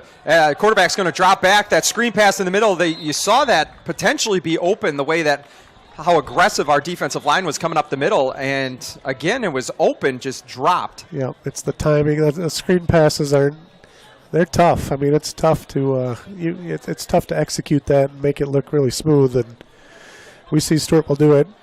Looks so simple, but you don't know how much time that we put into those screens. So. Yeah, last week, boy, I even asked Coach Muller, how does it feel? He called that Owen Sickink in I think it was 4th down even, in the first half against Mankato East. He called it at the perfect time. They sent a blitz up the middle. We snuck out to the left side. Sickink got it, ran about 20 yards. Snaps over the head into the end zone. And we have some people coming on. Is he going to be able to get this one off? He probably should have just taken the safety because now he gives it to Stewartville at the 1 yard line. Yep. But great job by Lincoln Doobie on pursuit. That's what I was just going to say that before that third down play. For me, I have to rewire my brain because I see 43 out there and I immediately think Alex Larson. Yeah. And so when these new guys come in and take certain numbers, I got to retrain my brain. I was thinking about that when I watched your season preview hype video there on Twitter. I was just thinking about all the studs that we lost from last season, and these next, the next crew always comes through, and just you start to learn their numbers, you start to see their skills and talent, and you just kind of reload, which a lot of teams can't do. But we got a good thing going here. Coach Muller, Coach Hain, all these guys are doing a fantastic job of of just getting these the next guy ready. Braden Nelson comes to the left side, breaks the first tackle, and mows over a guy as he goes into the end zone and scores for Stewartville. I believe that's Nelson's second touchdown of the game. As Stewartville's up 61-0. I know you're too humble, but include yourself in there because we really saw the turnaround with you at the helm. You know, had some great players. Go back, the Connor Hanf and the Quant brothers and, Stecker. Scruggs was there. You had that secondary. Gosh, your secondary was good. Stocky and Nick Deal was back there. Yeah, well, the no-fly zone, I think they called it, right? Yeah, they did call it the no-fly zone, which was I think you guys had an article in the Post Bulletin on that. Yeah, we basically just ran man-to-man coverage most of the game and let our DBs do their Going thing. for two here. Nelson's going to break it outside and score. Well done.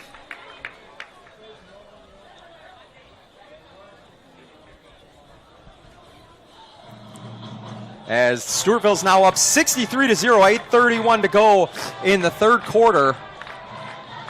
As ones, twos, threes, it hasn't really mattered. Stewartville is playing outstanding. I want to take this time here as we wait for the kickoff to give the student section a big shout out. It looks like it's Hawaiian night. I know Max Barnes is down there. We also had, looks like some of the volleyball team. Yeah, every day's Hawaiian day for Max Barnes. He wears a Hawaiian shirt most days of the year, so this is his night. Spencer's down there. Yeah, Coach Reichel, Daniel Reichel's got the cheer squad doing good things tonight too. They're in there sloshing around in the rain and still bringing the energy. So good to see those cheerleaders bringing it tonight. Yeah, you talk about the support. Great support even through the rain. Student section's been on their feet the whole night, even up 63. They haven't got sick of this song yet. Every kickoff. And here comes the kick from Stewartville, and this is going to go to the left side. It might go out of bounds, but he picks it up. Makes a move. Good job wrapping him up there by number 45, Carter Dick.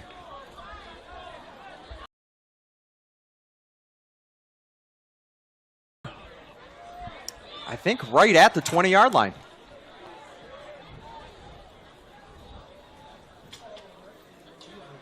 We'll do the best we can here with names on the line. We got, I think we already talked about him, Lincoln Doobie. He's a wrestler. 58's out there. Anthony Nelson, you saw him with the big sack on fourth down. 56 is out there. Eli Riggin, younger brother, I believe, to Evan. As I formation. Boy, all sorts of pressure. He lofts that one up. 25. Oh! Off the hands of Dylan Hoot.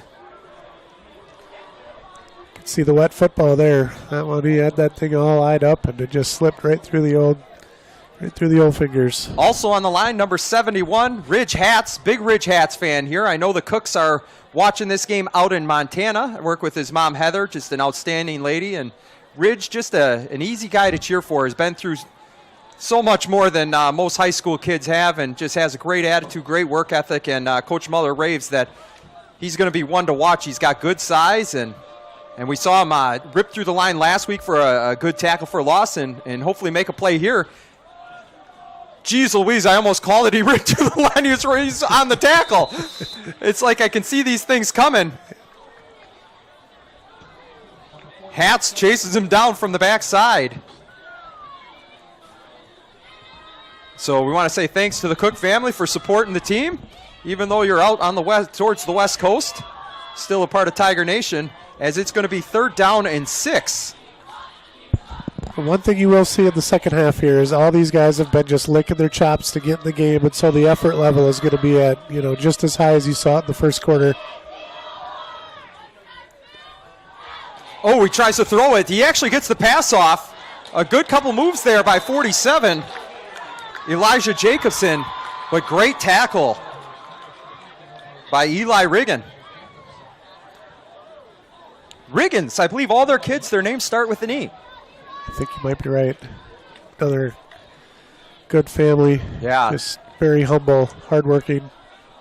Yeah, the Riggin parents actually coached Natalie this past year in soccer. Just great coaches, taught her a lot and really positive, encouraging.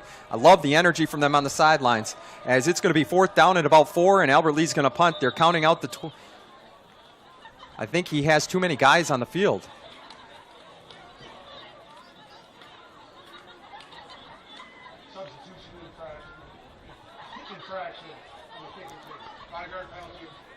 Yeah, 30, the personal protector was running down the line, counting it out.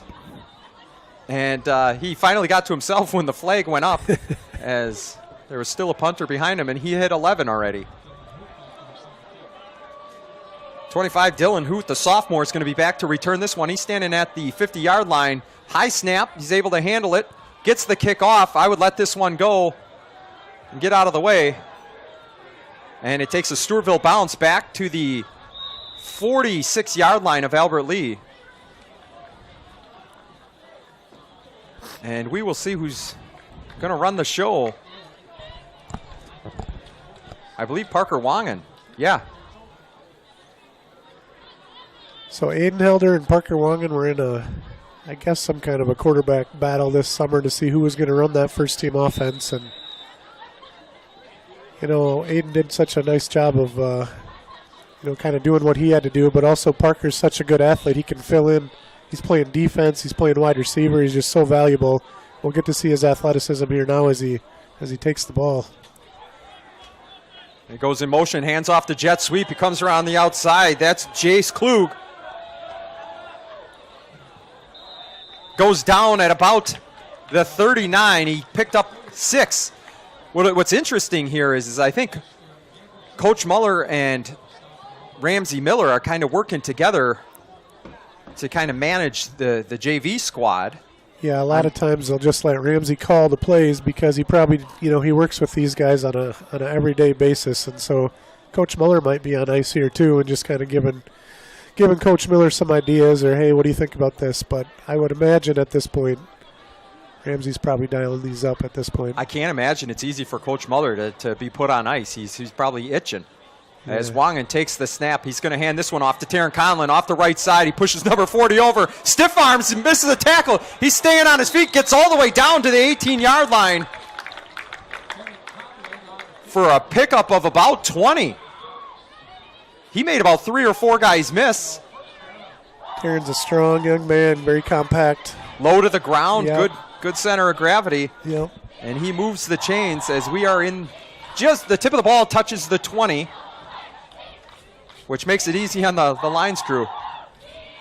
So my brother-in-law's a referee. He goes, yeah, you always want to start on a don't put it between any of these yard lines. Put it right on something. So if we have to walk something off, that it's a lot easier, that you're not at like the 27.5.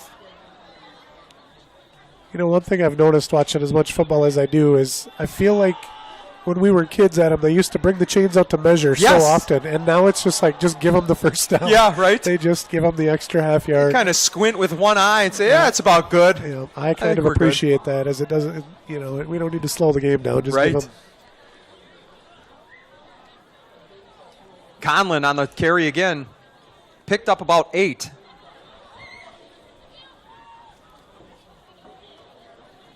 Sophomore Isaac Larson is in there, 25. Dylan Hoot is in there. You've heard Taryn Conlon's name. Like we said, Wangen is at the quarterback position. Grayson Schneider is at the tight end. And then Sawyer Wood out here on the near side as they send Larson in motion. Fake the jet sweep. Hand it off to Braden Nelson. Ridge Hats is in front pushing a guy. Nelson just follows him as he gets down to about the 5-yard line, and that moves the sticks.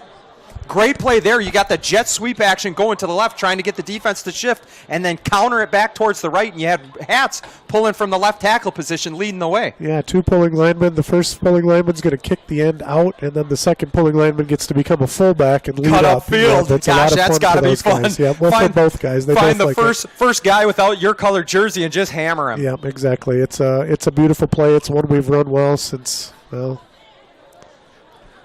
probably 2010. That's been a staple of our offense. H-back is Kyle Carolyn.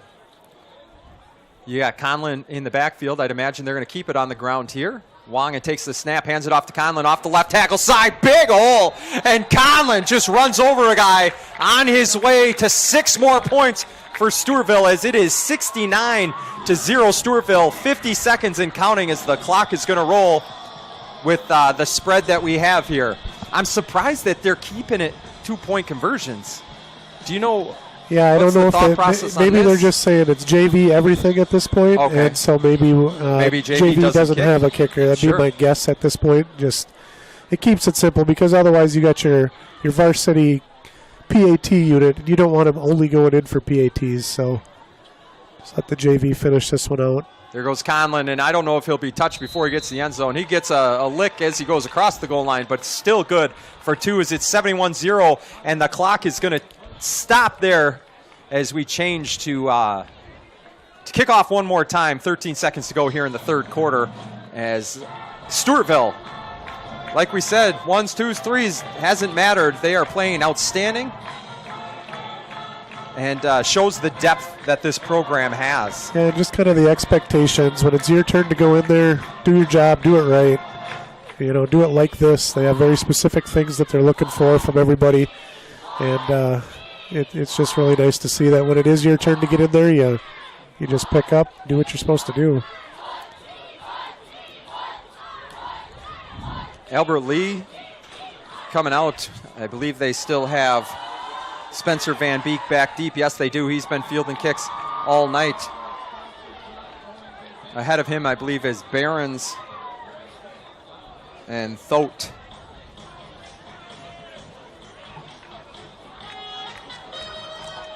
It looks like the student section has brought quite a few of these bubbles. Good thing my dog's not here. He would be going crazy wanting to get some of these. Knocking over people on his way. That one's kicked out of bounds, and the flag comes out. As Albert Lee will get probably their best starting field position of the night.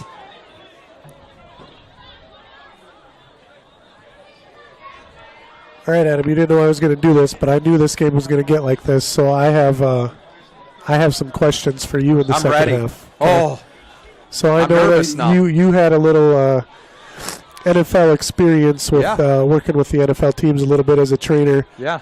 So I want to know who were a couple of your favorite NFL players that you got to be around and to, because I got a buddy who worked for the 49ers and the Chiefs for a long time, and you know, you get some super nice guys, and then you get some guys that we will just say they're not super nice. But who are a couple of your favorites? Yeah, I think number one, if we're talking NFL, number one for sure, far and away, Matt Hasselbeck. Did 2 summers with Seattle. Matt Hasselbeck was the nicest guy. He came in, and this is probably what they want to see from a franchise quarterback. He would come in. So my first summer there, I was a 20-year-old college intern. There were 6 of us college interns that went, and he came in very first day. And he introduced himself to everybody, and it's one of those things like, yeah, I know you're the starting quarterback, right? But he learned all of our names, even though we're just quote-unquote, just interns. He learned the interns' names for athletic training. We had equipment manager interns, learned everybody's name, learned where they were from, and he always referred to you by that. Like, he always called me Razzle, because that's what it came up with, or, you know, that was my nickname in high school and college, and so he would always call me Razzle. And if you look at the jersey he signed for me, it also says to Razzle. Yeah.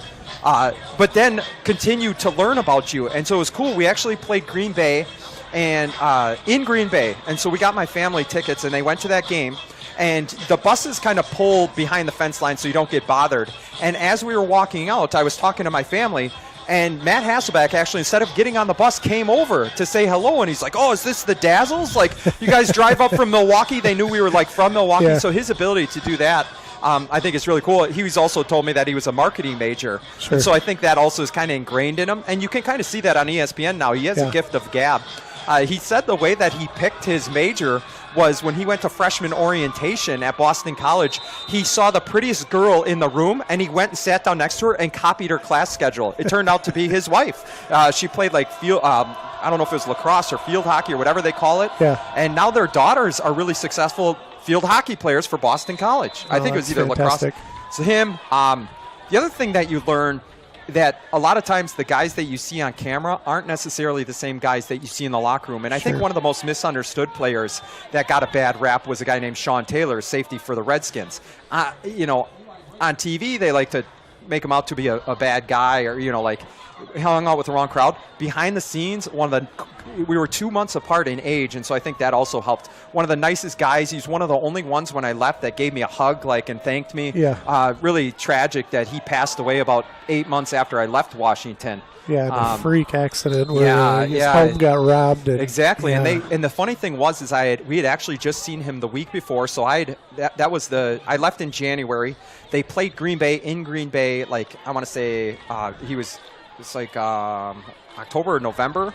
It was November. He was killed in November. And so we saw him, and it was funny because we were the only ones in Redskins gear, and we were down by the tunnel where they come in and out. Sure. And he come over, and, a bunch of players came over because I had just left a few months earlier, and they were saying hi, and all these fans around me were like, oh, my gosh, how do you know these guys? Well, we watched him. He picked Brett Favre off 2 times that game, had 2 other opportunities. He got hurt that game, and so that's why he didn't travel with the team the following week. They thought his house was going to be empty. They went to rob him. Unfortunately, he was there. He got shot and passed away. Just, again, 1 centimeter, 2 centimeters to the right or left, it doesn't hit the common femoral artery, he doesn't bleed out, and he may be, in the Hall of Fame right now. He would be in the Hall of Fame right now. Yeah, it's tragic. So those are the 2 top guys. In baseball, CeCe Sabathia was definitely my favorite when I was with Cleveland. That guy, really nice guy, and my favorite thing about him is you ever ask him what he wants to be remembered by, and he wanted to be remembered by being a good teammate. You know. And so that's what we try to, Crystal and I, when we coach the youth, we always talk about 3 things: attitude, effort, and being a great teammate. And that third one, we just feel really, really strongly about. Just be a good person, be a good teammate. As 44 for us, Mickey Height comes in and sticks him before he can get to the first down marker. Well, just listening to you talk about all 3 of those guys, it just sounds like, they're genuine. You know what I mean? Like, it wasn't fake. They genuinely were nice, good people. And that's stuff that I know Coach Muller talks about with these young men, and I try to instill in the track guys, and I know all of our coaches at Stewartville High School try to remind these athletes that, hey, you can be an amazing athlete and still be a genuinely nice person, a good human being, and it shows. Like you stand up here talking just glowingly about each one of them, and they have no idea that that's happening. But think of all the people in the world that do talk about them that have come into contact with them. So kind of cool. Big stop up the middle there. There's a few guys that landed on the pile, but I believe the first one was Height again. My buddy Ryan always talks about Jim Harbaugh. He got to work for Harbaugh when he was with the 49ers coach. And one of the things he always brings up is how Jim Harbaugh would be the nicest, most genuine person to the custodian, to the cooks, and then the higher up you were on the totem pole, then he became more of a jerk, or a little harder with those people. But just to the people that we kind of sometimes overlook, that's who he was, the kindest to, and Ryan always appreciated that. Good job by Carson Meyer there, stringing that play out and getting the tackle. I think on 4th down though, Albert Lee may have picked that one up to just about a half a yard. Yeah, there we go. We're not going to measure that. We're just going to give it to him. And they mark it right on the line like we talked about. It'll make it easier. Yep. Yeah, you talk about just being a good person, and something that we stress to our girls, and it was stressed to me when I was younger, is you don't just teach in a school. You don't just treat the teachers and the principals and the higher ups with respect, but you also have to show appreciation for the custodians and the bus drivers. The lunch ladies was a big one for us. They're there all day and making you food or getting you safely to and from school, and so make sure to say thank you. Maybe learn their name. Use their name when you say thank you. So I think those are the biggest things you stress, and that's why when we talk about the Will Cheddars, I'm a big Aaron Lamb fan. The Lily Welch, the Kaylee Malones. The reason you cheer for these athletes so hard is not because of what they do on. Now, those are all outstanding athletes. You're talking about some of the best athletes that come through here. But the reason we rave about them, not necessarily the statistics you put up, is because of the people they are. They don't see, they see Will Cheddar putting up 50 points a game. Oh, fumble on the field. They don't see the times that he wrote me as a sophomore starting quarterback a handwritten thank you letter for covering the team. He didn't have to do that. Yep. He signed with Michigan, drove after basketball practice one night. It's like 9:30, drove to my house to give me a hat to say, hey, thanks for all the support over the years. Yep. That's and it's stuff that I don't necessarily put on social media because I thought that was a special moment. Right. But those are the things behind the scenes that make you really, really pull for kids like that. Aaron Lamb came to a boys basketball, the Winona-Stewartville boys basketball section game, came down immediately after, hey, how are the girls doing? Like, how's the family? Like, that stuff is what makes me want her to be successful. Absolutely. And that's why when you look at some of these kids, the Peyton Byrne, I ran into him at the gas station. It was like the day after we did the fantasy draft with Coach Muller. He made sure to say hi and like, oh, I think our team would crush the other team. Like, interaction. I'm not asking you to, like, hey, thanks for everything. Just a little, hey, how's it going? If you recognize somebody, I think that's so cool. Yeah. So. And the cool thing is with teachers, you probably get to see it, every day. Yeah, I get to be around a lot of these kids on a day-to-day basis, and I always tell people I love my job. Most days, it's a wonderful job to have. Big sack there, coming in. I believe that's Doobie. It is 56. Eli Riggin came in, pushed him to the outside, and Doobie finished it off. That's where I tell Crystal, I say it jokingly, my dream job is to be the guy that buzzes all the students in, that security guy, because I would probably sit there and talk to them for 10 or 15 minutes, make them late for class. But you get to write them a pass, I guess. But right? I have that kind of power. Maybe I should switch jobs. Yeah, there you go. 5:17 to go. Stewartville up 71-0. Now, you talked about it before, Coach. When you don't want to show too much on tape. Is that something that goes through your mind? The ball's in the air. A catch there. Yeah, we're going to get a score. There we go. And touchdown as 86. Aiden Gonzalez makes the play. About a 31-yard touchdown as Albert Lee gets on the board, 71-6, 5 minutes to go, and they'll come out to kick the extra point. So is that something that does go through your head as a head coach? Like, hey, let's rein back some of the play calls. Yeah, I think there's two ways to look at that, and I've done it both ways where you do kind of keep maybe some things close to the vest a little bit, kind of maybe your best wrinkles that you have, and you know it's coming, but you're not going to use them on a night like tonight. However, another thing that I've found to be, I don't know if I'll call it fun, but just kind of playing that game, is every once in a while in a game like this, you'll put something out there that's kind of funky, knowing that Faribault next week and Byron the week after, you're going to waste 5 minutes of every practice for the next 2 weeks. Yeah. And you got to prepare for, I used to do this weird trips punt thing. Yeah. And we kind of had two different punts. And on a game like this, we might bring the trips punt out. And I knew that Coach Kessler was going to have to spend 5 minutes of practice every night lining up for the trips punt or whatever. So, you can kind of play it both ways. I kind of thought about that. I think it was the COVID year, 2020. Was that the year where Coach Muller ran the fake punt from down in the from our own side of the field? He ran it was a very surprising, but I just thought about at St. Charles. Yeah, at St. Charles. Yeah.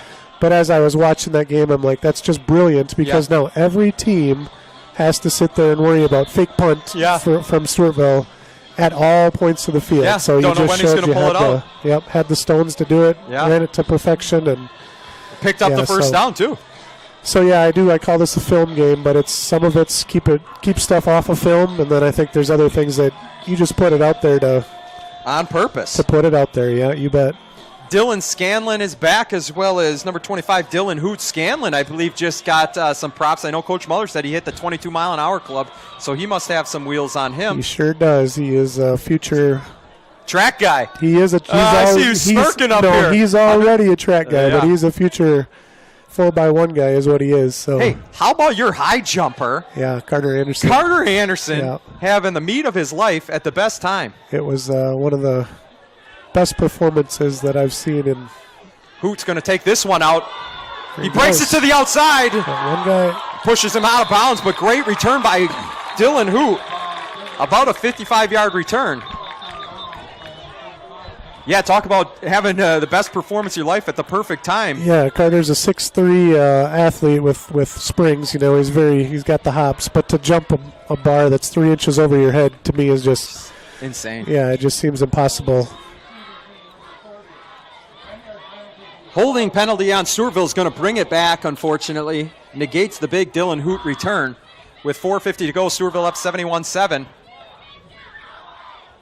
Yeah, that won individual performance of the year for the Tiger Nation Awards last year. I mean, how could you not give it to him? He hadn't jumped that height all year. Nope. And then I believe he cleared 2 for sure, maybe 3 heights on his final jump. He did. His final run. Yeah, it was 2 guys left, and it was back and forth, and Carter had to make his jump at 6'6" on his first attempt in order to kind of seal the deal. That's right, because the tiebreaker's going back. Yep, if they both were a miss, we're going to the number of misses. That's right. So, yeah, and he did it, and he was kind of in disbelief. But yeah, Vince Wellick in the back taking the snap. He's going to hand that one off to number 19, Justice Dino.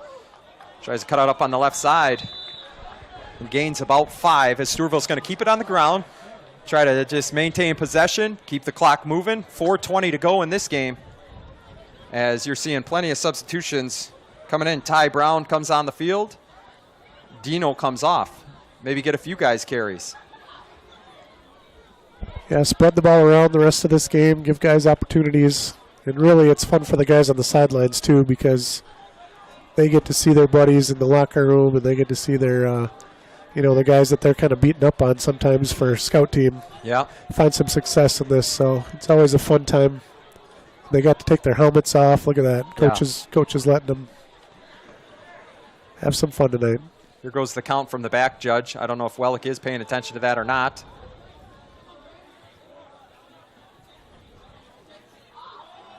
Handoff on cue to number 30, Ty Brown, who just checked in. Picks up about 8. Great job off keeping that his left feet side. moving there and just driving the extra 2-3 yards.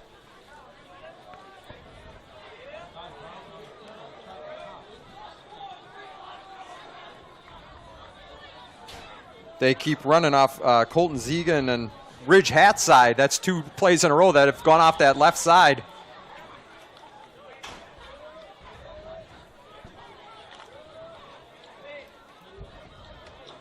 Sorry, Everett Ness is the left guard, but they may have pulled their right guard on that last play. Maybe that's why I saw his number out there, as Wellick is back in the shotgun.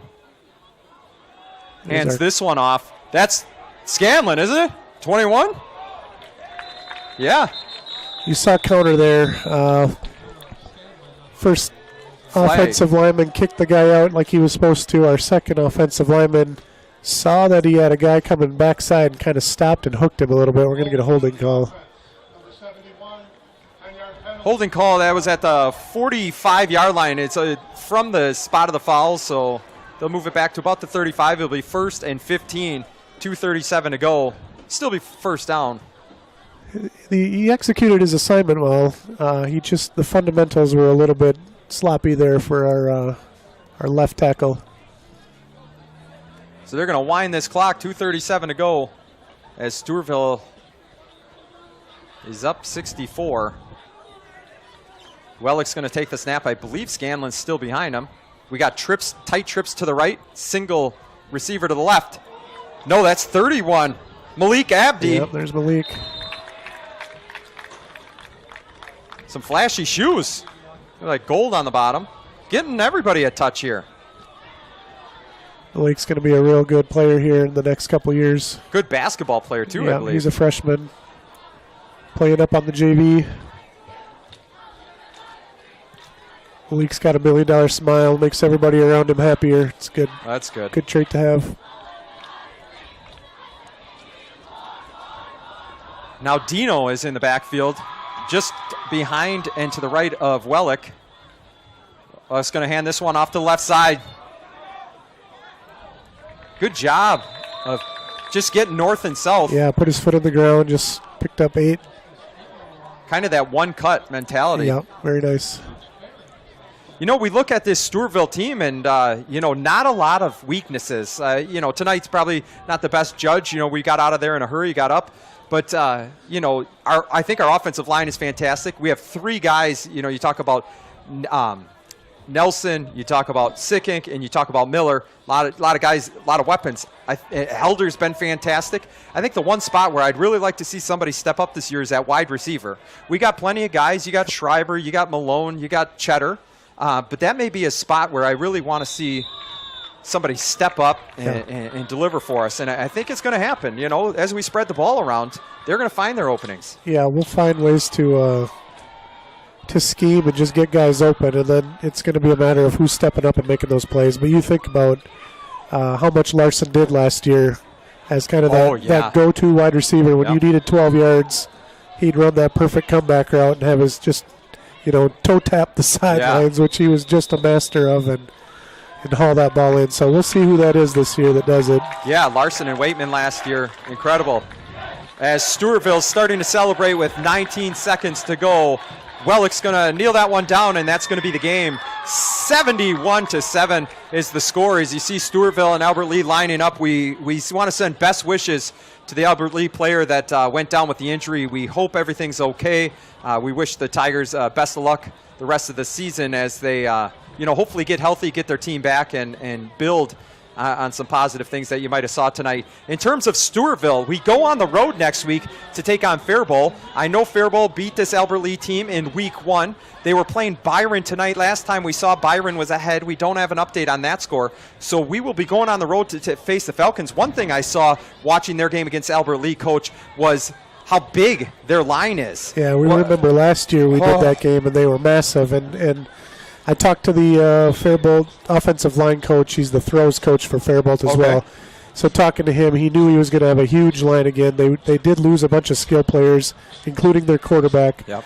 And so they'll have some reloading to do in certain spots. But, yeah, they're going to be big. They're going to be physical, and it'll be an awesome test for our big beef eaters up front as well. Yeah, I think our speed, you got Byrne out there. You got Becker. Hopefully we'll get a couple guys back that I know were sidelined today in street clothes. But, yeah, next week on the road in Faribault, we're going to take on the Falcons and hopefully keep this streak going here. The Tigers 2-0. The next time you'll have Coach Meyer and me in your ears will be 2 weeks from today. It'll be against the Byron Bears, a matchup that you don't want to ever look ahead. We got to take care of Faribault, but a matchup that people have been circling on the calendars with how good the Bears looked in week 1 against Cassie Manorville. And obviously they were the ones that broke our hearts in section semifinal last year. So we will be looking forward to calling that game one more time here at Schaefer Field. It was 71 for Stewartville, Albert Lee 7. For Coach Aaron Meyer, I'm Adam Peterson. We're going to be signing off. Thanks for tuning in to Stewartville Activities here on YouTube for Stewartville versus Albert Lee football. Until we get you in 2 weeks, stay safe, have a great weekend, and take care of yourselves, Tiger Nation. And Dan, I hope we made you proud. Good night, everybody.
that's my hometown. Yeah, say hi. You take me somewhere down the road, no doubt on the map, but it's called Black's Grove. A town you can spend with a baseball throw, and I've never been. You see the beaten trail, we spend your teens in the little white church on First and Main, stood by your mama's side on a wedding day. And then you say, my hometown, when you drive around rocky road streets with a bottle of Crown, to find a place to park so we can put it down. And I can take you there. And as soon as you step in that high school gym, you can point to the spots that old man Tim into every game from there to round. You know the story. There's a Dairy Queen just past the aisle. Me and my friends meet every Friday night. Buy ice cream cones and a bag of fries. Thought we were cool. Then we all this little town has got its ups and it's got its downs. But growing up somewhere else around wouldn't be this place. And that's my hometown.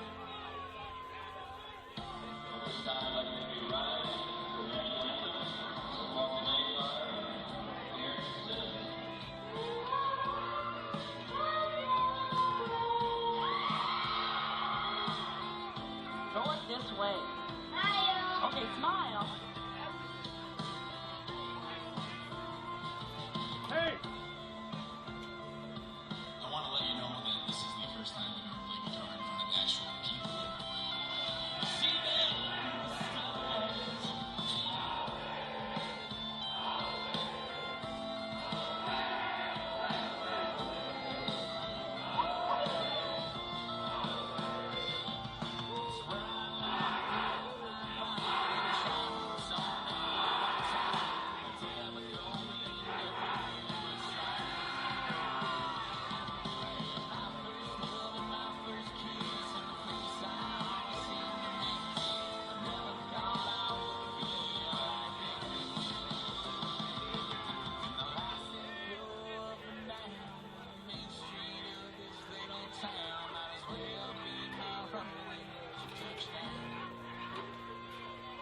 If I ever need a piece of home, I know just right where I go.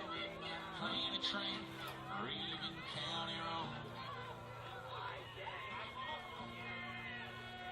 Yeah, that's my hometown. When I drive around smooth black streets with rocks on the ground, I see that old little house, shade of brown. It's a right road. You see that football field, fresh cut. Backyard of the most beautiful girl I'd seen. That's what I thought when I was 13. Yeah, life is tough. You get those buddies together one time a year, talking glory days and the God we feel, making fun of Big Jimmy because he got the tears running down his face. Then we all, this little town has got its ups, it's got its downs. Growing up somewhere else around wouldn't be this place. Yeah, that's my hometown.